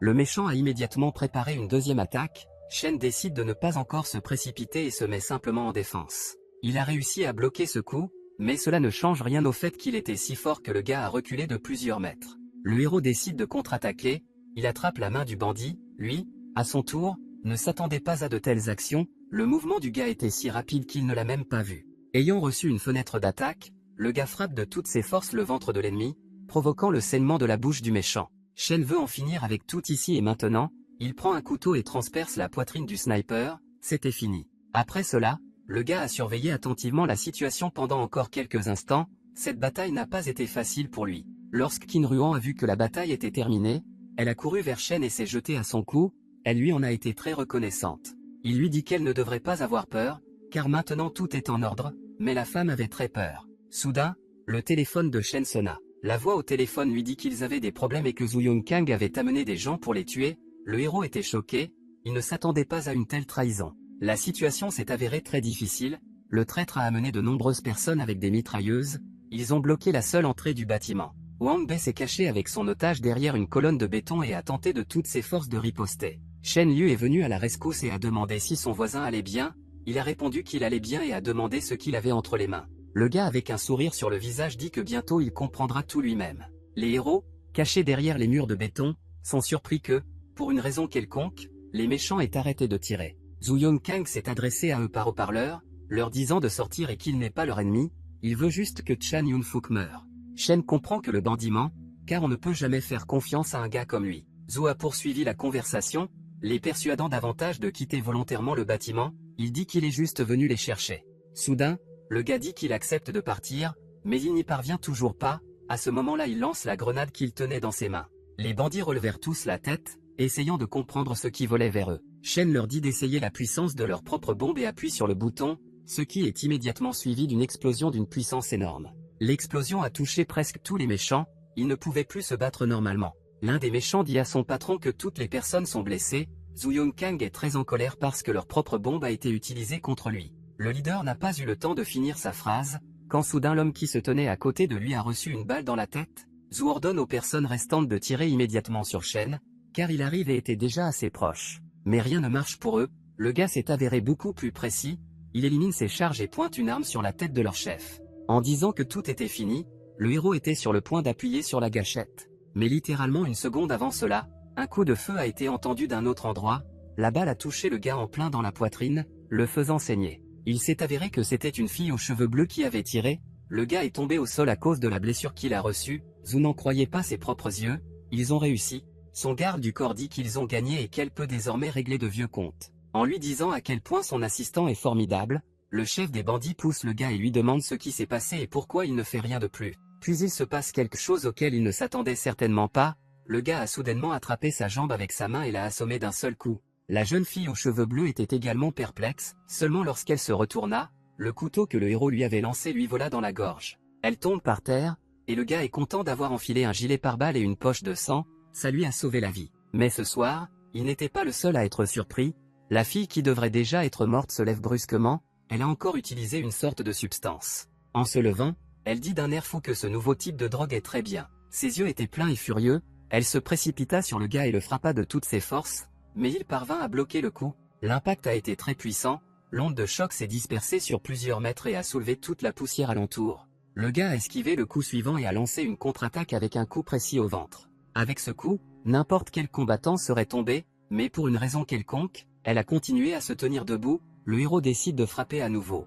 Il l'a frappée en plein visage, mais elle était toujours calme, elle ne semblait pas ressentir de douleur du tout, cela a beaucoup surpris Shen. Il comprend que les choses vont mal, apparemment c'est un nouveau type de drogue, maintenant il devait se retirer pendant un moment. Après avoir réussi plusieurs esquives, le gars a attendu le bon moment et a donné un coup de pied, ce coup de pied s'est avéré plus efficace, il a réussi à renverser l'ennemi. Shen était très fatigué, cette bataille n'était pas facile pour lui, mais il n'avait pas le temps de se reposer, suivi d'un autre coup de la fille. Le gars n'a pas le temps d'esquiver, elle bouge trop vite et le coup manqué envoie le héros s'envoler dans une voiture garée à proximité. Ce médicament a rendu sa force et sa vitesse bien au-delà des limites humaines, il lui sera très difficile de gagner ce combat. Un instant plus tard, la garde du corps était devant lui, elle l'a attrapé par la gorge et l'a soulevé du sol. À ce moment-là, Wang Bei est sorti en courant du bâtiment avec une mitrailleuse à la main, disant qu'il voulait aider son frère. Mais malheureusement, sa précision laissait beaucoup à désirer, après avoir tiré tout le chargeur, il n'a touché aucune cartouche. Après cela, la jeune fille lance Shen de toutes ses forces, comme un équipement de sport, vers son assistant. Elle a touché la cible et s'est retrouvée avec les deux gars au sol. Le héros a rapidement repris ses esprits, mais les choses allaient mal, l'ennemi a sorti un lance-roquette et il était urgent de trouver quelque chose. Shen remarque un pistolet posé à proximité, il l'attrape et frappe le lance-roquette d'un tir précis. Grâce à cela, l'arme dans les mains de la jeune fille a explosé, elle ne s'attendait clairement pas à ce que son arme la détruise. Finalement, tout fut fini, le gars s'assit sur l'asphalte et regarda avec lassitude la destruction autour de lui. Il ne restait plus qu'à franchir la dernière étape, tous les trois se sont approchés de Chang Yun, Shen lui dit que l'explosion a transformé Zhu en cendres, et maintenant c'est son tour. Le chef de la mafia dit qu'il a sous-estimé le gars, mais qu'il ne pense pas qu'il peut s'échapper si facilement, car il n'a aucune idée de la profondeur de cet étang. Soudain, le téléphone du héros sonna, la voix sur le combiné dit qu'il savait que Chang Yun était entre ses mains et demanda très fortement à être libéré. Le gars demande qui il est et pourquoi il veut que Chang Yun vive. La voix au téléphone répond qu'il sait parfaitement qui il est, Apparemment c'était une vieille connaissance de notre héros. Il propose à Shen un accord selon lequel s'il libère Chang Yun et ne détruit pas le gang de dragons noirs, ils pourront alors devenir partenaires et il recevra beaucoup d'argent. Le gars répond que cette offre est très attractive, il savait que la personne à l'autre bout du fil est très influente, mais Qin Ruan n'était pas d'accord. La femme est furieuse et essaie de retirer l'arme du gars et dit qu'elle tuera Chang Yun elle-même, elle ne le laissera jamais partir. Shen la regarda et lui demanda si elle était vraiment prête à aller jusqu'au bout et si elle avait le courage de le tuer. En réponse, Qin Ruan se souvient que c'est lui qui a tué son père et elle veut que Chang Yun paie le même prix. En entendant cela, le gars met le pistolet dans la main de la femme, on dirait qu'elle a vraiment trouvé la force et qu'elle veut le faire. Réalisant que sa vie pourrait maintenant prendre fin, le chef de la mafia lui demande d'attendre et lui demande si elle sait quel genre de personne était réellement son père. En réponse, la femme dit que celui qui a tué son père n'a pas le droit de dire du mal de lui et de l'insulter. Mais Chang Yun a continué, il a dit que si elle ne le croyait pas, alors la laisser revenir en arrière et interroger son vice-président à ce sujet. Il a insisté sur le fait qu'elle ne savait rien de son propre père. Ces mots ont fait réfléchir Qin Ruan, ce que disait le chef de la mafia l'a confondu, et l'idée qu'il disait la vérité lui a traversé l'esprit. Après cela, Chang Yun s'est tourné vers Shen Yu et lui a conseillé d'écouter la personne au téléphone, sinon il aurait de gros ennuis. Mais le gars n'avait pas peur du tout, il tourna la tête vers le méchant et lui conseilla simplement de fermer la bouche. Après cela, il a retiré l'arme à la femme et, affirmant qu'une personne qui commet un crime pour son propre gain personnel ne mérite pas de vivre, pointe l'arme sur Chang Yun. Et finalement il appuie sur la gâchette, la balle touche l'ennemi directement au front, après quoi il tombe mort. Au téléphone, Shen Yu a dit à l'homme qu'il s'était accidentellement mis en colère. En réponse, la voix a ri et a dit qu'il en soit ainsi, mais maintenant la mort du gars est inévitable. Il a raccroché et s'est tourné vers Qin Ruan, disant qu'elle ne se salirait pas les mains, mais en réponse la femme a dit qu'elle était trop faible. C'est pourquoi elle a besoin d'un homme comme lui. Elle est d'accord mais dit qu'elle a besoin de devenir plus forte. La femme demande à rester avec elle pour que l'homme soit témoin de ses changements, son visage montre clairement qu'elle est sérieuse. Clair sur le visage de Shen que le héros était d'accord, ils se serrèrent la main, disant qu'il serait alors une bonne personne jusqu'à la fin. Après cela, le gars demande comment elle va le remercier, faisant allusion à quelque chose d'inhabituel. Qin Ruan répond qu'elle lui donnera une promotion et lui dit de fermer les yeux. Il a tout fait comme elle lui a dit, mais il a été surpris de savoir pourquoi il a soudainement senti une odeur de fumée. Lorsqu'il a ouvert les yeux, il a vu Wang Bei ramper vers lui avec des baisers. Il n'a pas aimé cette blague et a frappé son partenaire au visage, après quoi le gars lui propose d'oublier ça et de sortir d'ici le plus vite possible. Leur plan était de prendre les actions et ressources restantes des dragons noirs et de les utiliser à bon escient. Ils supposaient que la personne au téléphone était le véritable propriétaire et qu'en réalité les dragons noirs n'étaient que leurs pions. Les événements nous amènent au club Full Ball où Shen et Qin discutent affaire avec un homme. C'était Shu Shirong. Il a été nommé nouveau chef des dragons noirs, il était très reconnaissant et a dit qu'à partir de ce jour, il ferait tout ce qu'il lui dirait. Poursuivant la conversation, la femme a déclaré qu'il ne le forcerait pas à commettre des crimes et que tant que les partenaires travailleraient ensemble, il n'aurait pas à se soucier de gagner de l'argent. En l'honneur de cela, le nouveau chef de la bande des dragons noirs porte un toast et offre à boire. Il a également sorti un cadeau de la poche de sa veste, c'était une carte à collectionner, tout le monde était riche et célèbre. Comme Shu l'a dit, Shirong est une belle opportunité de rencontrer des gens forts, les héros ont accepté ce cadeau. Shen Yu l'a remercié pour le cadeau et a dit que cette carte leur serait très utile, et il a également demandé si Shu savait qui était derrière Chang Yun. Au début, l'homme n'a pas compris ce qui se passait, mais il s'est ensuite souvenu que son patron avait dit un jour qu'il était en contact avec une personne, mais que personne ne l'avait jamais vu. Shen Yu s'est immédiatement rendu compte qu'il s'agissait de la même personne avec qui il avait parlé au téléphone, il a demandé à Shu de l'informer si cette personne l'avait contacté. Après cela, le gars demande à la femme si elle a entendu parler de son vice-président, mais elle répond qu'il s'est probablement enfui. En pensant à cela, le gars conclut qu'il ne pouvait pas courir loin, et en même temps, il n'a appris ce qui s'est passé que dans la soirée. Qin Ruan a peur qu'il revienne et crée des problèmes. Shen confirme les craintes de la femme et affirme que Sera n'abandonnera pas si facilement ce qu'il possédait. Qin veut retrouver cette personne, mais le héros demande de reporter cette question à plus tard, mais maintenant il veut parler de demain. En réponse au visage perplexe de ses interlocuteurs, le gars évoque la question de savoir quoi porter demain. Faire du shopping s'est avéré n'être pas une tâche si facile, il faisait du shopping depuis 5 heures entières. Shen se plaint que faire du shopping avec une femme est terrible. Sur le côté, le gars a entendu un couple étrange, et à ce moment-là, Qin lui dit d'essayer un costume. À contre-séhur, le gars accepte et entre dans les vestiaires, la femme continue à ce moment d'examiner d'autres options. Soudain, un type étrange s'approche d'elle, la traitant de beauté, il lui demande s'il peut découvrir son nom, car il ne peut quitter son charme des yeux. Mais Qin Ruan n'a pas apprécié ses efforts et est simplement resté silencieux, la blonde décide qu'elle est probablement juste timide. Se considérant irrésistible, Il s'approche et pose la main sur l'épaule de la femme. En réponse, elle lui demande de s'éloigner. Shen, qui venait de quitter la cabine d'essayage, s'en rend compte et prend immédiatement la défense de son ami en saisissant la main de l'homme.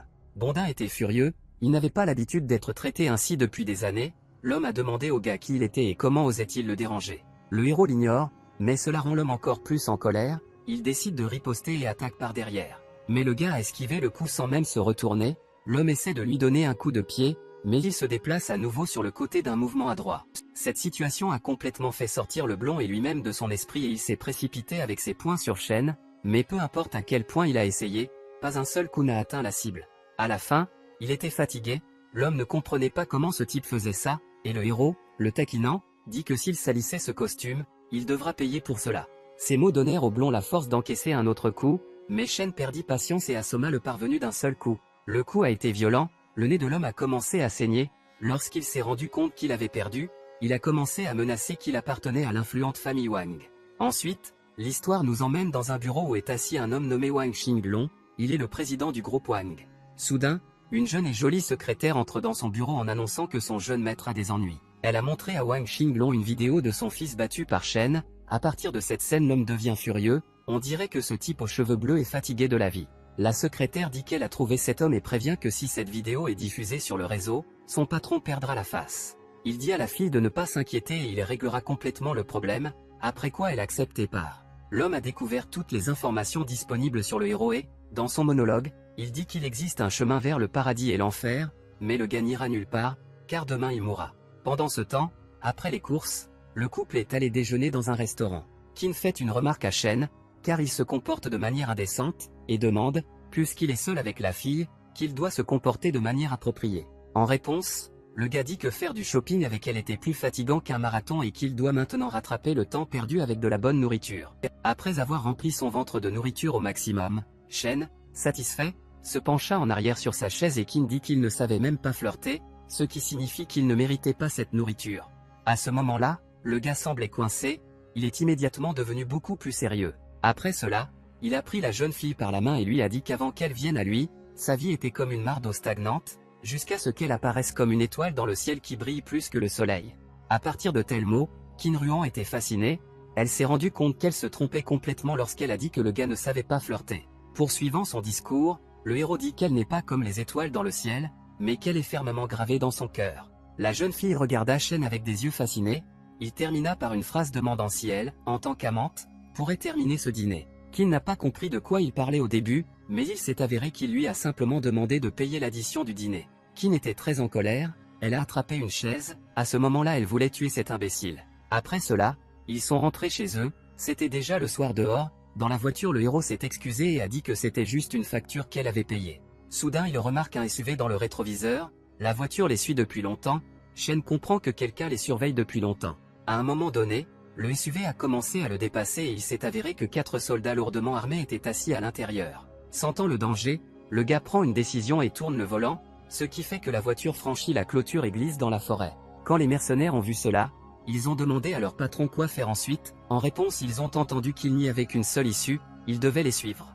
En entendant l'ordre, les soldats descendent ensemble de la voiture et se dirigent vers la forêt à la poursuite des héros en fuite. L'un d'eux, qui marchait le premier, a averti les autres que la cible était un tireur précis, un bon combattant et qu'il ferait tout pour atteindre son objectif. La voiture dans laquelle le gars et la fille ont été arrêtés à proximité dans la forêt, Qin, qui n'a pas remarqué la poursuite, a demandé ce qu'il faisait. Elle avait peur et a supposé à tort que Shen avait l'intention de lui faire quelque chose d'indécent, car il n'y avait personne d'autre à proximité. Le héros répond que quelqu'un va bientôt apparaître ici, elle devrait donc arrêter ses inventions, il promet de ne rien faire d'étrange. Pendant ce temps, les mercenaires ont découvert une voiture dans laquelle se trouvaient apparemment un gars et une fille, ils se sont approchés silencieusement par derrière. Ils ont décidé de se séparer, deux sont montés dans la voiture, l'un a grimpé à un arbre et l'autre s'est caché dans les buissons. En s'approchant de la voiture, l'un d'eux a rapidement ouvert la portière et a pointé une arme à feu à l'intérieur, il a crié de ne pas bouger, mais il n'y avait personne dans la voiture. Soudain, un bruit se fit entendre derrière les buissons, un des mercenaires se retourna et au même instant un coup vint derrière lui. Il s'est avéré que c'était Shen Liu, il a assommé l'ennemi d'un seul coup, puis a ramassé un pistolet et a tiré sur le soldat dans l'arbre. Le gars était très précis, donc sa balle a atteint la cible et cet ennemi est tombé au sol, et le héros a continué à tirer. Tout en combattant simultanément 3 ennemis, Il prend un téléphone portable et semble donner une sorte de signal. C'était effectivement le cas, il a fait une sorte de signe à Qin Ruan, qui à ce moment-là se tenait quelque part derrière et tenait une corde dans ses mains. L'instant d'après, elle le tira et à l'autre bout de la corde s'éleva un piège qu'ils avaient tous deux préparé à l'avance. L'un des ennemis est tombé dans le piège, il s'est retourné et, prenant le carton pour l'attaquant, a commencé à tirer dessus. Au même moment, Shen s'est approché de lui par derrière et a pointé son pistolet vers l'arrière de sa tête. Ce n'est qu'à ce moment-là que le mercenaire s'est rendu compte qu'il avait été trompé. Le gars a ordonné au soldat de lâcher lentement l'arme, il voulait lui demander quelque chose. Mais soudain, sorti de nulle part, un autre ennemi est apparu, maintenant il a amené le canon d'un pistolet sur la tempe du héros.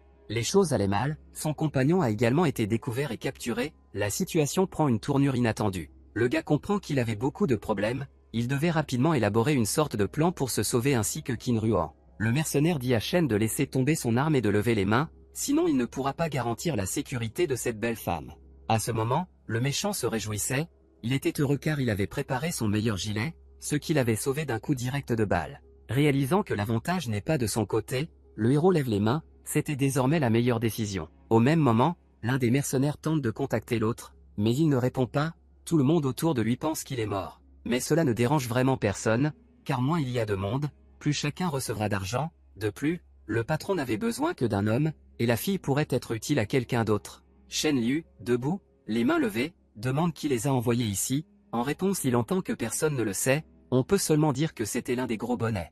Dès que le méchant a essayé de prendre l'arme des mains du gars, il a en même temps renversé l'ennemi d'un mouvement habile. Ensuite, vous saisissez sa main et décochez un tir fatal directement dans la tête de votre adversaire. Le reste des bandits, le traitant de salaud, commence à tirer de manière incontrôlable dans sa direction, le gars n'est sauvé que par le corps de l'ennemi qui l'a tué. Après avoir attendu le bon moment, le héros lève son pistolet et tire plusieurs coups précis. Heureusement, ces tirs ont atteint la cible, il s'est débarrassé de 2 mercenaires d'un coup, tandis que la jeune fille était en sécurité, bien qu'effrayée. Elle a ouvert les yeux quelques secondes seulement après les coups de feu, de la sueur est apparue sur son visage, elle avait très peur. Bon, tout est déjà réglé, le gars lui dit de se détendre et de sortir vite d'ici. Ils sont remontés dans leur voiture et sont rentrés chez eux, cette fois Qin Ruan conduisait. À ce moment-là, Shen était assis sur le siège voisin et essayait de faire quelque chose en utilisant 2 téléphones, mais il n'y parvenait pas très bien, la fille essayait de le calmer.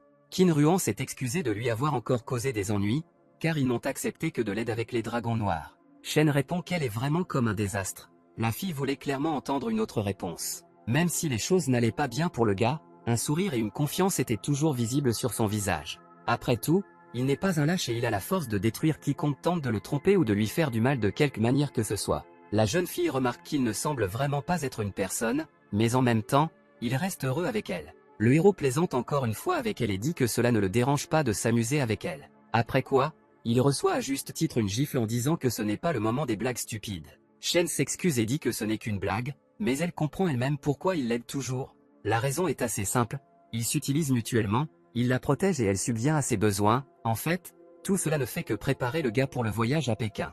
Il promet de revenir à Pékin dans 3 ans et de faire payer ces salauds de leur propre sang. Ils ont continué à rouler sur la route de nuit et sont rentrés chez eux 1 heure plus tard. À la maison, ils se sont tous 3 réunis devant l'ordinateur et, à l'aide du téléphone de l'un des mercenaires, ont tenté d'obtenir des informations sur l'employeur. Shen a fait tout à Qin Ruan, Shen l'a soutenu moralement. À un moment donné, la sœur en a eu assez du comportement stupide de son frère, et elle a fait ce qu'elle voulait pendant les dernières minutes, il le méritait vraiment. Après plusieurs heures de tentatives de piratage, on peut enfin dire que tout a été réussi. Capacité géniale de Shen, Qin Ruan a réussi à extraire le contenu de plusieurs téléphones pour découvrir l'emplacement d'un autre téléphone. Grâce à cela, ils ont pu trouver une adresse dans le nord de la ville, probablement de là que l'ordre du meurtre a été reçu. Tard dans la nuit, ils arrivèrent sur place, il s'avéra qu'il s'agissait d'un quartier élitiste de la ville. En s'approchant de la porte avec le numéro souhaité, le gars avait hâte de découvrir qui se trouvait réellement derrière le rideau. À l'adresse, ils ont réussi à découvrir qu'il y avait un luxueux manoir sécurisé. En s'approchant, le gars a pu entendre le dialogue entre les 2 gardes, ils parlaient de la météo et d'un futur orage. Shen, debout près de la clôture, a évalué la situation, il a réussi à découvrir que 2 gardes se trouvaient près de la porte et qu'il y avait également d'autres gardes du corps dans la villa. Après avoir contacté sa sœur par communication vocale, il demande si la cible est toujours dans la villa. Shen a confirmé que le téléphone était toujours là. Le gars était ravi de cette information, il espérait qu'aujourd'hui il attraperait cet homme, car il n'avait pas l'habitude d'être regardé comme une victime. Soudain, dans l'oreille où se trouvait l'écouteur, une voix se fit entendre qu'il ne s'attendait pas à entendre à ce moment-là. Il s'est avéré que c'était Shu Shirong, dit-il d'une voix effrayée, qu'ils ont des problèmes, car tous les biens des dragons noirs ont été volés. Le héros perplexe essaya de comprendre qui avait pu faire cela, mais il n'y avait pas encore d'informations, même s'il y avait encore quelques options. Shu Shirong il a dit qu'il allait aussi commencer à chercher maintenant. La scène du crime était en désordre, ils ont même tué la femme de ménage. Shen a demandé s'il aurait pu y avoir d'autres indices sur la scène du crime. Comme l'a rapporté le nouveau chef du clan, tous les disques durs et coffres-forts avaient disparu, et une photo du gars a été clouée au mur avec un couteau. Le héros lui dit de commencer à s'en occuper lui-même et il le rejoindra une fois le travail terminé. À ce moment-là, le tonnerre a grondé dans le ciel et un gros éclair a frappé. Dans sa tête, le gars pensait qu'il semblait qu'il le chassait à nouveau. Il a suggéré que tous ces événements étaient liés et que peut-être ce soir il pourrait trouver la réponse. Il fallait agir sans tarder, et d'un mouvement habile il sauta par-dessus la haute clôture et se retrouva sur le territoire du manoir. Grâce à son excellente vitesse, il a réussi à passer devant les gardes sans se faire remarquer. En raison de leur inattention, ils ne remarquèrent rien et continuèrent seulement à fumer et à discuter de quelques bagatelles. Mais soudain, leur conversation fut interrompue par un coup de genou au visage de l'un d'eux. Il ne s'attendait clairement pas à quelque chose comme ça. Le deuxième garde a immédiatement sorti une arme à feu et a commencé à tirer sur l'intrus. Mais, à son grand regret, le gars s'est avéré assez adroit et a esquivé les balles, puis l'a assommé d'un coup de coude. Après avoir éliminé les deux gardes qui gardaient les portes principales, le gars s'est arrêté une seconde pour comprendre s'il l'avait remarqué ou non. À l'intérieur du manoir, Wang Xinglong était assis dans son bureau avec une femme qu'il appelait l'enfant. Il a entendu un coup de feu et a eu peur. La femme aux cheveux courts lui a conseillé de ne pas s'inquiéter, car il avait déjà tout payé et ses gens s'occuperaient des contrevenants. Elle ordonna à l'un de ses protégés d'aller voir qui osait venir dans cette maison sans invitation. Pendant ce temps, le type se déplaçait dans la maison et, sans aucun problème, il assommait les gardes les uns après les autres. Soudain, en s'approchant de la porte vitrée, il sentit le danger. Avec sa vision périphérique, il aperçut une immense silhouette derrière la vitre. Quelques instants plus tard, un énorme poing brise la porte vitrée d'un mouvement rapide, touchant presque Shen. Après une attaque infructueuse, l'ennemi derrière la porte élimine son autre moitié d'un seul coup de pied puissant. Il s'est avéré que c'était un homme grand avec des cicatrices sur le visage. Il s'est tourné vers le héros et lui a demandé pourquoi il était encore en vie. En entendant cela par communication vocale, le propriétaire de la maison a eu très peur. Il pensait que le gars était mort depuis longtemps et il ordonnait à la fille d'aller le voir. En réponse à cela, elle dit qu'elle n'aime pas qu'on lui dise quoi faire. S'il ose s'approcher de leur porte, elle le saluera correctement. Après cela, l'enfant dit à sa pupille de tuer le héros, ce à quoi il répond qu'il peut le faire facilement et que cela ne lui prendra pas plus de 3 minutes. Shen Yu demande à l'homme qui il est et pourquoi il pense avoir assez de force pour le vaincre, mais en réponse il n'entend que d'autres menaces. Le gars a réagi calmement, on dirait qu'il va devoir forcer ce parvenu à commencer à parler différemment. Les rivaux se faisaient face, chacun se préparant à un combat qui pourrait se terminer par la mort de l'un d'eux. Le gars a été le premier à faire son mouvement, il a frappé d'un coup brusque, essayant de toucher le corps de l'homme, mais il a facilement bloqué le coup. Mais le gars n'allait pas s'arrêter là, il avait encore beaucoup de force, il continuait à lancer des attaques rapides sur son adversaire. Le méchant s'est avéré n'être pas facile, il a facilement réfléchi et esquivé toutes les attaques de Shen et a attendu le bon moment pour frapper. À un moment donné, après une autre esquive, l'homme a levé un doigt, il a essayé de faire chier le gars, en le traitant comme un enfant. Il a continué à faire cela. Il semble que son plan était de rendre le héros émotif. Shen n'était pas du genre à se laisser prendre à des trucs aussi simples, il continuait, la tête froide, à essayer de frapper le méchant avec ses coups, mais à un moment donné, le voyou l'a attrapé par le genou et l'a facilement projeté jusqu'au plafond. L'ennemi s'est avéré très fort. Après un coup manqué, le gars tombe au sol avec le lustre qu'il a renversé avec son corps. Le héros sait qu'il est plus fort et plus résistant que ce type, mais la situation rend le combat difficile pour lui, il faisait trop sombre. À cause de cette lacune, il ne s'aperçoit qu'au dernier moment que l'ennemi a failli le frapper avec son énorme poing. Malheureusement, Shen n'a pas le temps d'esquiver, un coup d'une telle force le projette à plusieurs mètres et heurte la table basse. C'était très désagréable, il devait prendre des mesures s'il voulait gagner ce choc. N'oubliez pas que ce type fait partie de ceux qui sont capables de trouver une issue à n'importe quelle situation. Il a ramassé un bâton de fer sur le sol, cela a suffi pour retourner le combat en sa faveur. Utilisant son instinct unique, il attend le moment idéal pour passer à l'action. Après avoir tout fait comme il fallait, il balance son arme dans l'espoir de toucher l'ennemi et de lui causer un préjudice irréparable. Et puis quelque chose d'inhabituel se produit, la lame de la lame coupe son renfort en deux. Shen essaie de comprendre de qui il s'agit. La lame s'est avérée non seulement très dure, mais aussi incroyablement rapide. Ce n'est que grâce à sa dextérité que le héros a pu esquiver. Après cela, ne s'arrêtant qu'un instant, le héros remarque quelqu'un derrière lui.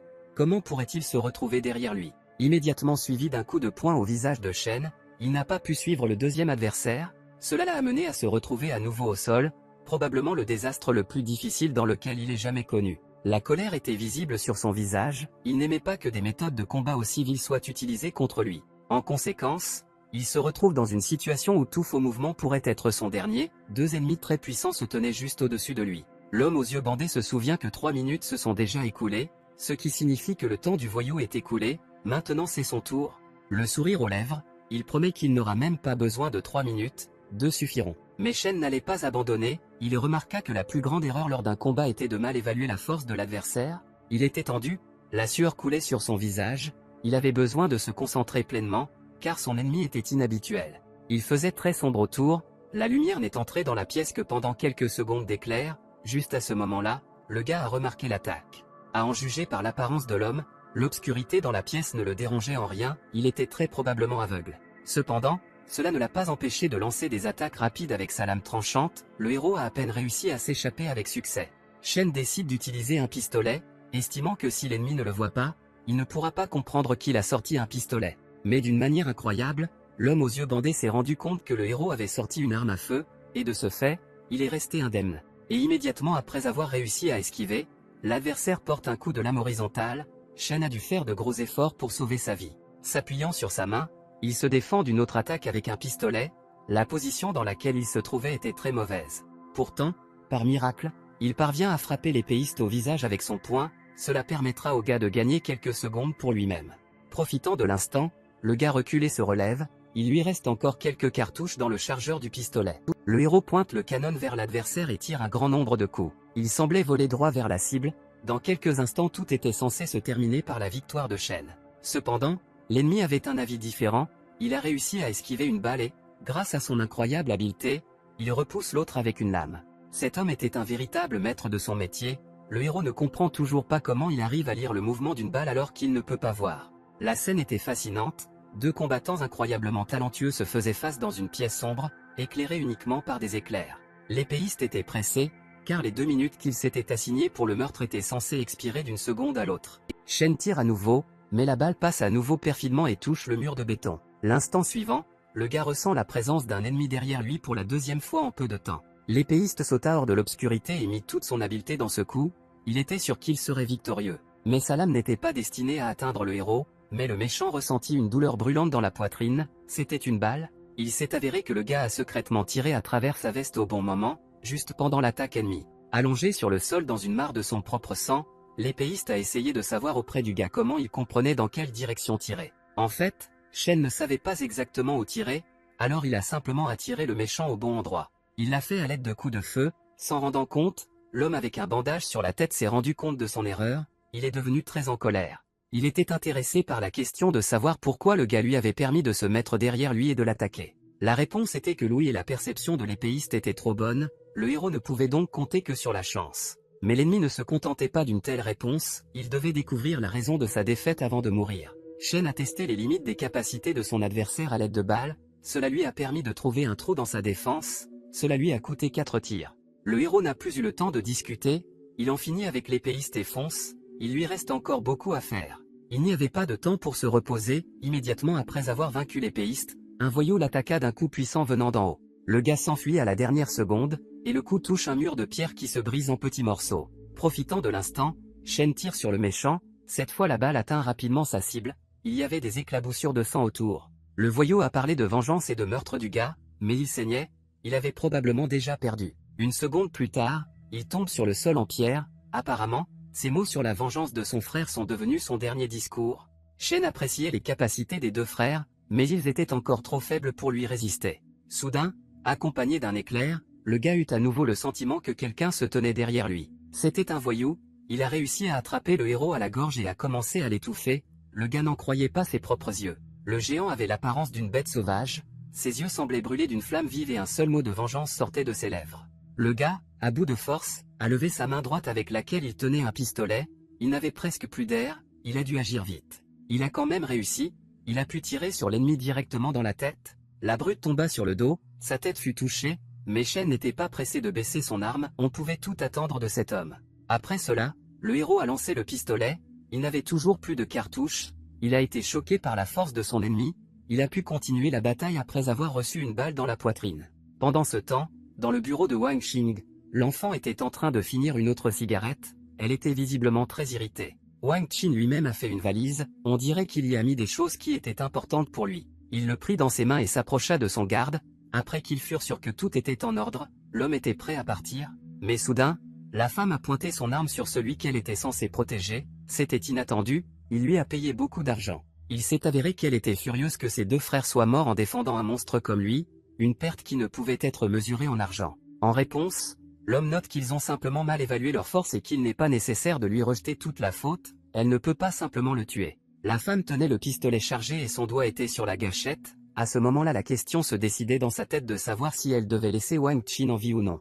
Du coup, elle se refroidit et baisse le pistolet. L'homme expire de soulagement, on dirait qu'il vivra un peu plus longtemps. Mais soudain l'enfant donne un ordre à ses chiens, ils réagissent immédiatement. Une seconde plus tard, deux bêtes maléfiques se tenaient près d'elle. Wang Qin était mort de peur. Les scénarios les plus terribles de ce qui allait se passer dans les prochaines minutes ont commencé à se construire dans ses pensées. Après cela, la femme a donné un autre ordre, après quoi deux chiens en colère ont commencé à marcher lentement vers l'homme. Réalisant qu'il est en danger de mort, Wang Qin demande à l'enfant de reprendre ses esprits, car si elle le tue, elle sera elle-même en danger pour le reste de sa vie. Mais il était trop tard, deux animaux se précipitèrent sur l'homme, ils le mordirent à plusieurs reprises avec leurs crocs acérés. Au bout de quelques minutes, la victime a cessé de résister, son corps gisait au sol entièrement couvert de sang. L'enfant est resté debout et a regardé cette photo pendant tout ce temps. De l'extérieur, elle avait l'air très effrayante. Quand tout fut fini, elle fit simplement ses valises, affirmant qu'elle n'avait tué personne. Elle se prépara à partir. Elle a emporté une valise avec elle, qui s'est avérée contenir des ampoules contenant très probablement le médicament. Mais à un moment donné, l'un des chiens entendit du bruit venant du couloir. Il se mit à aboyer bruyamment. Le chien sentit un danger chez celui qui s'approchait peu à peu de leur chambre. Il s'est avéré que c'était Shen Liu. Il est entré dans la pièce dans l'espoir de découvrir enfin qui l'empêchait de vivre pendant tout ce temps. La première chose qu'il a vue était l'enfant. Ils ont établi un contact visuel. La femme a retiré le récepteur de son oreille. Cela interférerait dans le combat. Les deux personnes ont compris qu'un combat était inévitable. Dès que le récepteur fut entre ses mains, elle l'écrasa avec colère. L'enfant promet au gars de lui faire payer le prix fort pour avoir tué ses frères.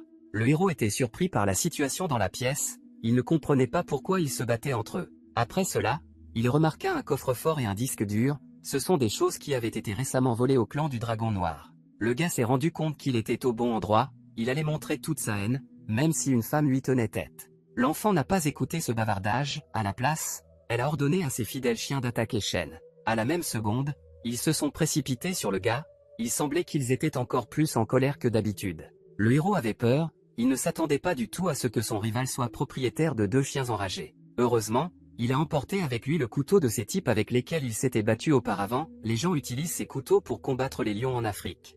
Il essaya de combattre avec cet énorme couteau deux animaux en colère qui étaient prêts à le mettre en pièces. Mais au même instant, l'enfant, sans perdre de temps, sort un pistolet et tire sur le gars dans la main droite. Il ne pouvait plus tenir le couteau. À cause de cela, le héros tombe au sol et deux chiens se jettent sur lui et commencent à le mordre de toute leur force. Les morsures d'animaux étaient très fortes. Il s'est immédiatement mis à saigner et à essayer de les combattre avec ses poings. Soudain, l'un des chiens l'a ciblé à l'endroit le plus important et Shen a dû agir immédiatement. Le gars, d'un mouvement rapide et adroit, utilisant ses deux jambes, a attrapé le chien par la gorge, seul moyen de le neutraliser. Puis il le frappe de toutes ses forces avec son poing, car mordre à cet endroit même est très méchant et grossier. Par un miracle incroyable, il réussit à combattre ces deux créatures enragées. Ce n'était que le début. Immédiatement après, deux coups de feu lui tombèrent dessus en même temps, dans la main droite et dans la main gauche. L'enfant a continué à tirer de plus en plus loin. Sa colère ne s'est pas calmée même une seconde. Elle voulait plus que tout se débarrasser de Shen. Le gars n'a eu que le temps de s'éloigner de ses tirs.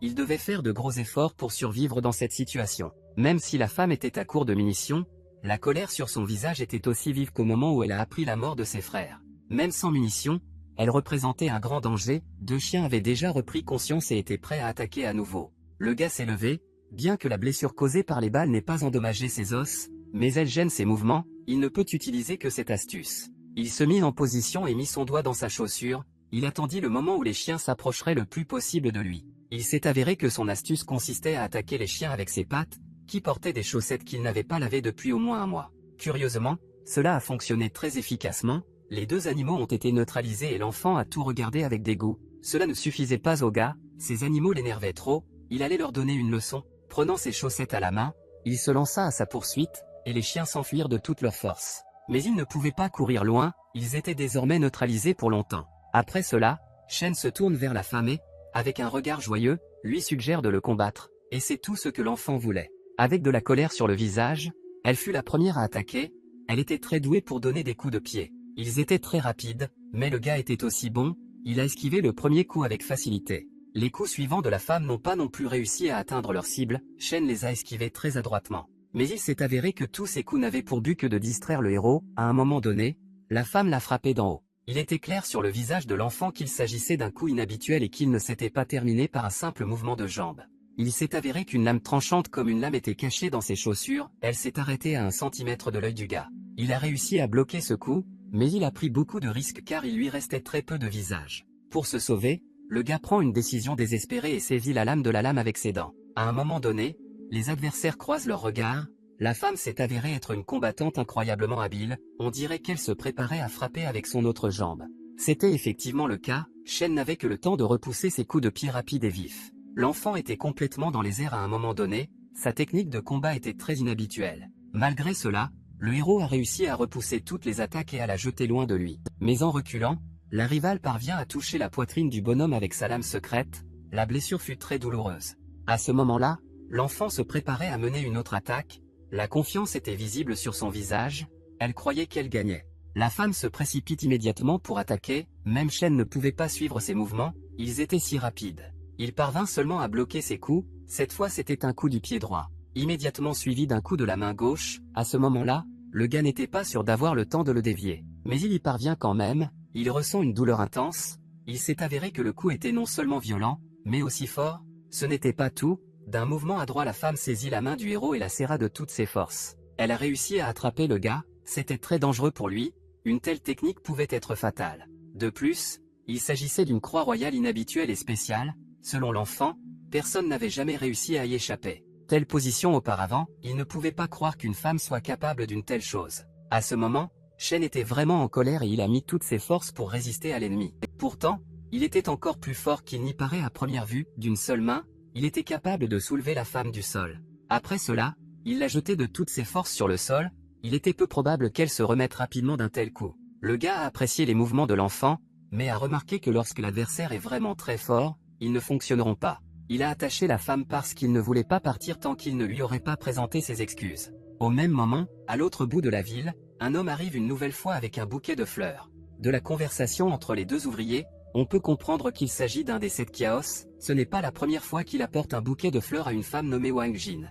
De leur conversation, on peut également comprendre que son jeune frère est un dépensier alité. À un moment donné, on a frappé à la porte de Wang Jin, elle lui a permis d'entrer, à ce moment-là, la fille était occupée avec des papiers. Sa secrétaire a déclaré qu'une fois de plus, un homme était venu la voir avec des fleurs, mais elle ne voulait pas le voir et lui a demandé de lui dire qu'elle n'était pas là. La secrétaire n'avait d'autre choix que d'exécuter l'ordre, elle avait peur de cet homme, il lui paraissait un peu sombre. En réponse à Kiao, il dit que les roses avec des épines sont plus fragiles, il demande à les ramasser et laisse entendre qu'il reviendra la prochaine fois. Dès qu'il a quitté le bâtiment, ils l'ont immédiatement appelé par son nom, quelqu'un voulait vraiment le rencontrer. Il s'est avéré que c'était une fille aux cheveux roux, elle semblait vraiment l'aimer et lui a demandé pourquoi cette femme au bureau était meilleure qu'elle. En entendant cela, Yankee demande une faveur à son compagnon. Ce n'est qu'après avoir entendu cela que la jeune fille était très heureuse, elle était prête à tout pour le bien de son amant. Après cela, il ne se rend pas intact au bâtiment de l'entreprise, ce bâtiment appartenait à la famille de l'homme.